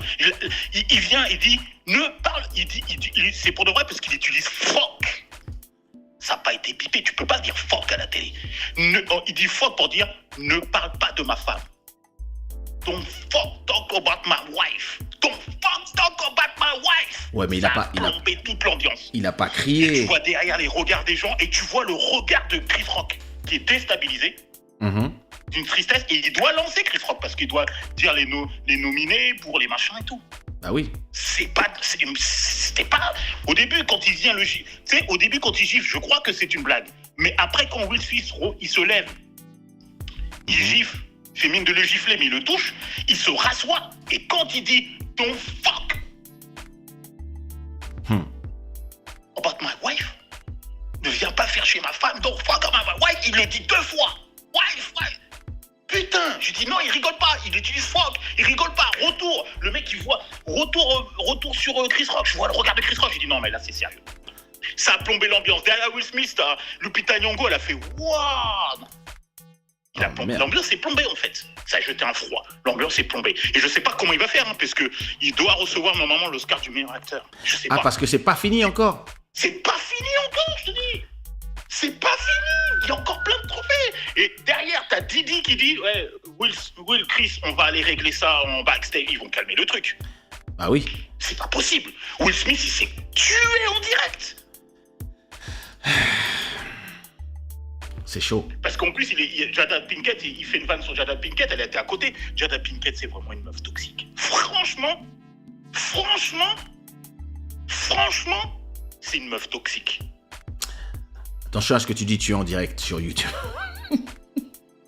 Je m'en fous. Franchement, c'est une meuf toxique. Bon, c'est un mari Parce qui que défend sa femme. Pour que Will Smith n'encaisse pas le truc, tu es aux Oscars, tu te lèves, tu gifles le mec, tu te rassois et tu dis ne parle pas de ma femme comme ça, ne parle pas. Mais Chris Rock, il était médusé. Tu vois le regard de Chris Rock, il est médusé. Il comprend pas ce qu'il. Moi, je dis attends, c'est une blague. Non. Tout au début, quand il se lève et qu'il gifle, j'ai cru que c'était une blague. Mais quand il dit fuck, j'ai dit non, c'est plus une blague. Et tout le monde dans la salle, les Denzel, machin, on dit. L'ambiance est plombée là. L'ambiance est plombée. Alors que c'était génial avec les humoristes, Regina Cole, Amy Schumer, le DJ c'est D-Nice. C'est vraiment une cérémonie hip-hop. Au début, c'est DJ Khaled qui prend le micro pour introduire les présentatrices et tout. On est dans un truc de malade. C'était super bien cool. Avec Didi, machin, les trucs, les hommages. Les hommages, 30 ans du film, les Blancs ne savent pas sauter. Tu vois Wesley Snipes avec Woody Harrison et Rosie Perez. Tu vois Denzel avec sa meuf. Le mec, il a plombé le truc. Quelle baffe! Mais je l'ai jamais vu comme ça, Will Smith. Je l'ai jamais vu comme ça. J'avoue. En trou noir. En prime time, alors que Chris Rock remettait l'Oscar du meilleur documentaire et attribué à Summer of Soul de Questlove. Tu te rends compte le truc? Waouh. J'ai jamais. Il est fâché, hein. Là, ça se voit qu'il est fâché, regarde. Mais l'ambiance est plombée. Là, je regardais le truc sur Canal+. L'ambiance est plombée, c'est fini. On va retenir que ça. Et Will Smith n'a pas encore reçu le trophée On n'a pas encore donné les nominations pour meilleur acteur. L'ambiance est plombée. Là, je vois Tyler Perry, les gens, ils font la gueule. Attends, t'as Steven Spielberg, machin. Je sais pas comment il va faire Will Smith. Franchement, je sais pas comment il va faire. C'est impossible de voir. Je l'ai jamais vu comme ça. Je l'ai rencontré 4 fois. Regarde. Je l'ai jamais vu comme ça. Internet, Google ne parle que de ça, c'est fini. Mais je ne l'ai jamais vu comme ça. C'est pour ça que je t'ai appelé direct. Je me suis dit, je t'ai appelé. Je dis, attends, est-ce il fait son club Shada? Et quand j'ai vu ton club Shada, je t'ai envoyé des messages. Je dis, non, mais il faut que j'appelle quelqu'un. C'est pas possible. Ça y est, il est #1 trending on Twitter. Mais enfin, il y a Tiffany. C'est fini. La cérémonie est finie. Ils sont tous. Je sais pas comment il va faire. Et, Je sais pas comment il va faire. Oh, C'est un suicide. C'est un suicide en direct. Following the moment in which Will Smith seemingly slapped Chris Rock at the Oscars. Il va exploser Internet, Twitter. Smith is comforted by Tyler Perry and Denzel Washington et apparemment il est en train d'essuyer ses larmes. Je comprends pas. C'est pour ça que je t'ai appelé. Je dis c'est pas possible. That shit is crazy. Je te dis, Jada Pinkett, elle est toxique. Parce que c'est pas Will Smith qu'on a vu. Bon, il s'est peut-être passé autre chose, hein. C'est pas forcément Jada. Mais non, il a fait une vanne sur elle. Oui, parce qu'elle perd ses cheveux, mais bon. Mais non, elle perd pas ses cheveux. Elle perd ses cheveux. Si, apparemment, elle perd ses cheveux. Ouais, mais ils ont tellement... Tu sais, c'est ça. En fait, ils ont tellement abusé aussi de cette histoire. Ils ont tellement mis leur vie privée en scène, en fait. Red Table, là. Le Red Table Talk, là. Regarde, on voit Denzel. Là, on voit Denzel qui le raccompagne. Et Tyler Perry qui sont en train de lui parler. En train de lui dire, c'est un suicide. Mais je comprends pas, en fait. Damn. That shit is crazy. C'est pas possible. Ah bah, tu vas avoir de quoi parler dans ton show. En plus, entre noirs, tu fais ça. C'est pas possible. Ah, regarde, tu vois, il a ces gars qui sont en train de lui parler, qui sont en train de lui dire... Mais il a plombé l'ambiance, là. Là, c'est Kevin Costner. Mais tout le monde est à terre. Jessica Chastain. Il y a toutes les stars qui sont là. Jessica Chastain, Mathieu Chalamet. Mais je comprends rien, en fait. Je comprends rien, Kaysha. Je comprends rien, en fait. Tout le monde a sa limite. Regarde, rien, les gens sont en train de lui parler. Je ne l'ai jamais vu comme ça, en fait. Je l'ai rencontré 4 fois. Le mec, il m'avait invité à l'avant-première de iRobot en 2004. Il m'avait présenté sa femme. Il m'avait présenté Jada Pinkett. On avait discuté. Il est revenu. Je l'ai revu pour I Am the Legend. Je l'ai revu pour Itch. Je l'ai revu 4. Je l'ai toujours bienveillant. Ouais, mon gars. Je l'ai pas rencontré. Je te dis, au début, quand il se lève et qu'il va sur la scène et qu'il gifle, il le touche à peine, je me suis dit, c'est une vanne. Il se rassoit, et après, je vois dans son regard, il pleurait. Là, je suis en train de regarder les images, il a même essuyé des larmes. Mais il s'est rendu compte qu'il a commis une erreur. Ouais, il s'est rendu compte, j'ai mal pour lui. C'est aux Oscars. C'est chaud. Mais ça va rester. En plus, tu sais à quoi ça me fait penser? Ça me fait penser au... Will Smith. Tu sais à quoi ça me fait penser? Ça me fait penser au coup de tête de Zidane. C'est pas pareil. Non, mais tu vois ce que je veux dire dans le... Non, mais là, on est dans le sport, l'adrénaline. Oui, mais t'es tout en haut, tu vois ce que je veux dire. Là, c'est pire. Parce que dans le sport, l'adrénaline, t'arrives après 120 minutes de jeu, prolongation dans le sport, tu peux péter un câble. Là, c'est pire. Ouais, mais ça a aussi niqué la fin de carrière de Zidane. Tu vois? Non, ça l'a rendu... Ouais, non, mais il a pas eu le truc. Pendant un certain temps, quoi. Smith, elle n'est pas finie. Non, elle n'est pas finie. Zidane, il revenait plus derrière. Zidane, c'était fini. C'était son dernier match et tout. C'était fini. C'était sa retraite. T'aurais pas voulu finir comme ça sur un coup de tête. Ouais, il n'aurait pas voulu finir comme ça, mais parce que l'autre, il insulte. Non, mais parce que l'autre, il y a eu des insultes. Mais là, on fait pas ça aux Oscars. Look at that. Ça y est. Comment s'appelle l'application, là? Je viens de recevoir une notification de l'application Clubhouse. Ça y est. Did Will Smith just sock Chris Rock at the Oscars? The rundown. C'est pas possible. Oh my God. Encaisse la vanne et va régler ton gars. Va régler le problème en backstage. Bah oui, tu lui dis, oh, calme-toi. Apparemment, il a... Non. Putain, c'était ton jour de gloire. C'est pas possible. En plus, il doit recevoir un truc. Oh là là. Mais oui, puisque c'est lui le favori. Oh, shit. Aïe. Oui, je regarde ton portable. Hein. Je suis connecté, je suis... That's crazy. Là, c'est choquant. Bon, laisse-moi terminer mon show et je te rappelle. Continuons la conversation dans 5 minutes. Je dois regarder ça en plein écran. You see? This is Club Shada. Shit happens live. Well, listen. Yeah, Trish. Will was mad for real. If you look at my images, like, Will Smith was laughing at the joke, but when he saw his wife wasn't laughing, he felt he needed to do something drastic. Yeah, but I don't know. Listen, I mean, that's crazy. Chris Rock and Will Smith are trending on Twitter.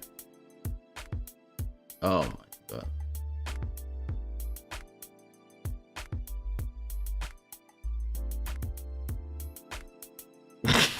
Look at people on Twitter. Somebody posted this on Twitter. Tom, so Will Smith just slapped the shit out of Chris Rock. Oh my God. Andrew Garfield going on Twitter to see if Will Smith is that she just sucked to it. Oh my God. That shit is crazy. I'm tired of Twitter. I'm tired of Twitter. I can't believe I just watched Chris Rock getting hit in the face by Will Smith on live television. That shit is crazy. This is the audience reaction, everybody's reaction. Oh shit.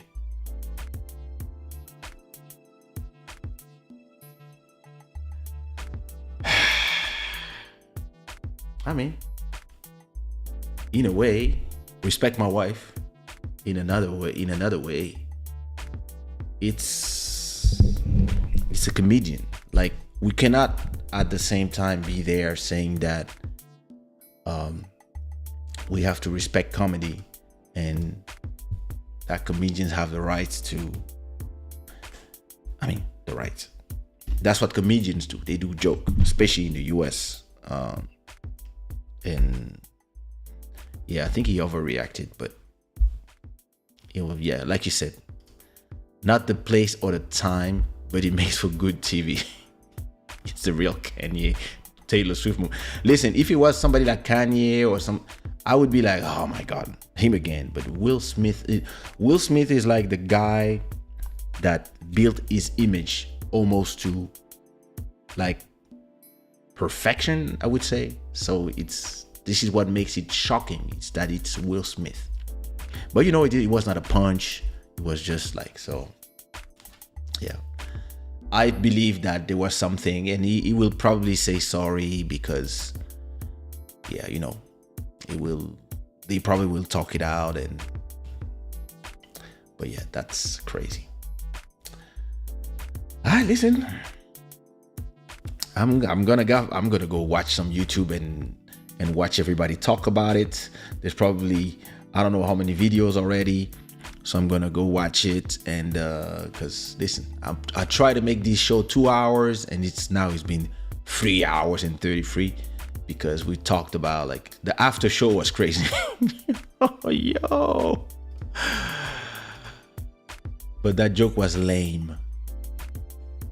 Yeah, exactly. That was not even like, that's why to me I was like, either it's fake, but I don't think it's fake, or something else was making him already be, it was the last straw, because it's not the joke of the year. That's what I mean.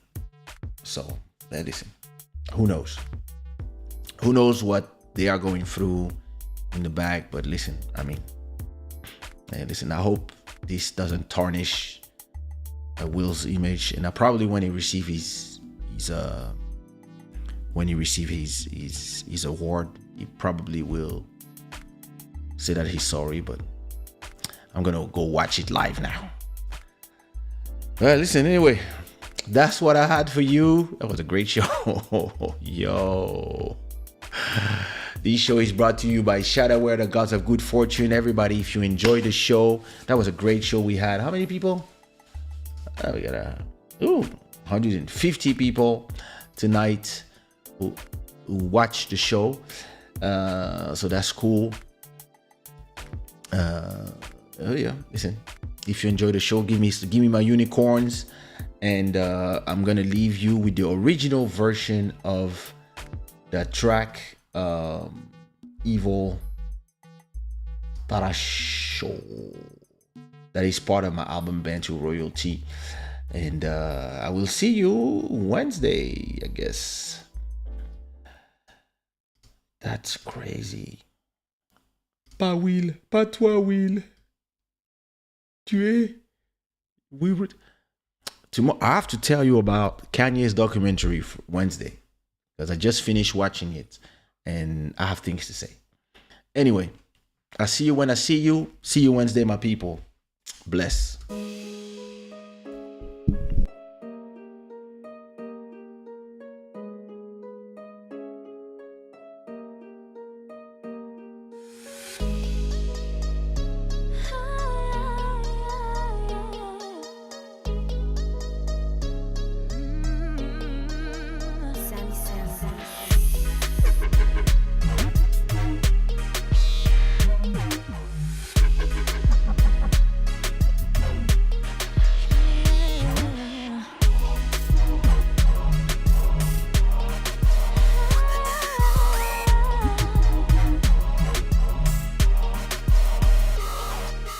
Time of the night in the club, me and my boys, we here. I got flood in the world, but you rock the atmosphere. I'ma send my boy to talk to your girl. Not enough of time, girl, you a dime. Wish we had a time, so I can make you mine, my own mine. Oh, na, na, na, na, na. Girl, I was about to make you wet on the dance floor. Oh, na, na, na, na, na. But you know I'm coming back for more. Hey girl, don't you feel? Let me grab your hips like this. I know what you feel. It's the ego that I show. Hey girl, don't you feel? Let me grab your hips like this. I know what you feel. It's the ego that I show. Cada vez que estoy contigo, siento algo en mí. A veces somos enemigos, pero te quiero a ti. I just wanna be your baby. Yo quiero todo de ti. I just wanna be your lady. Dime solo que sí. Ven conmigo a bailar. Ven y pégate más. Soy solo para ti.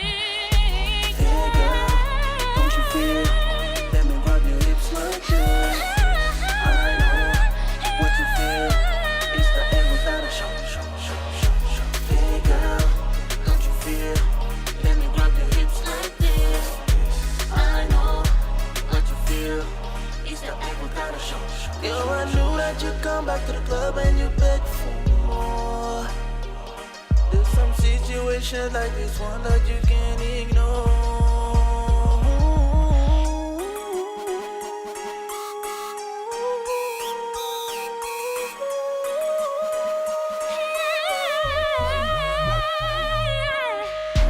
Hey girl, don't you feel? Let me grab your hips like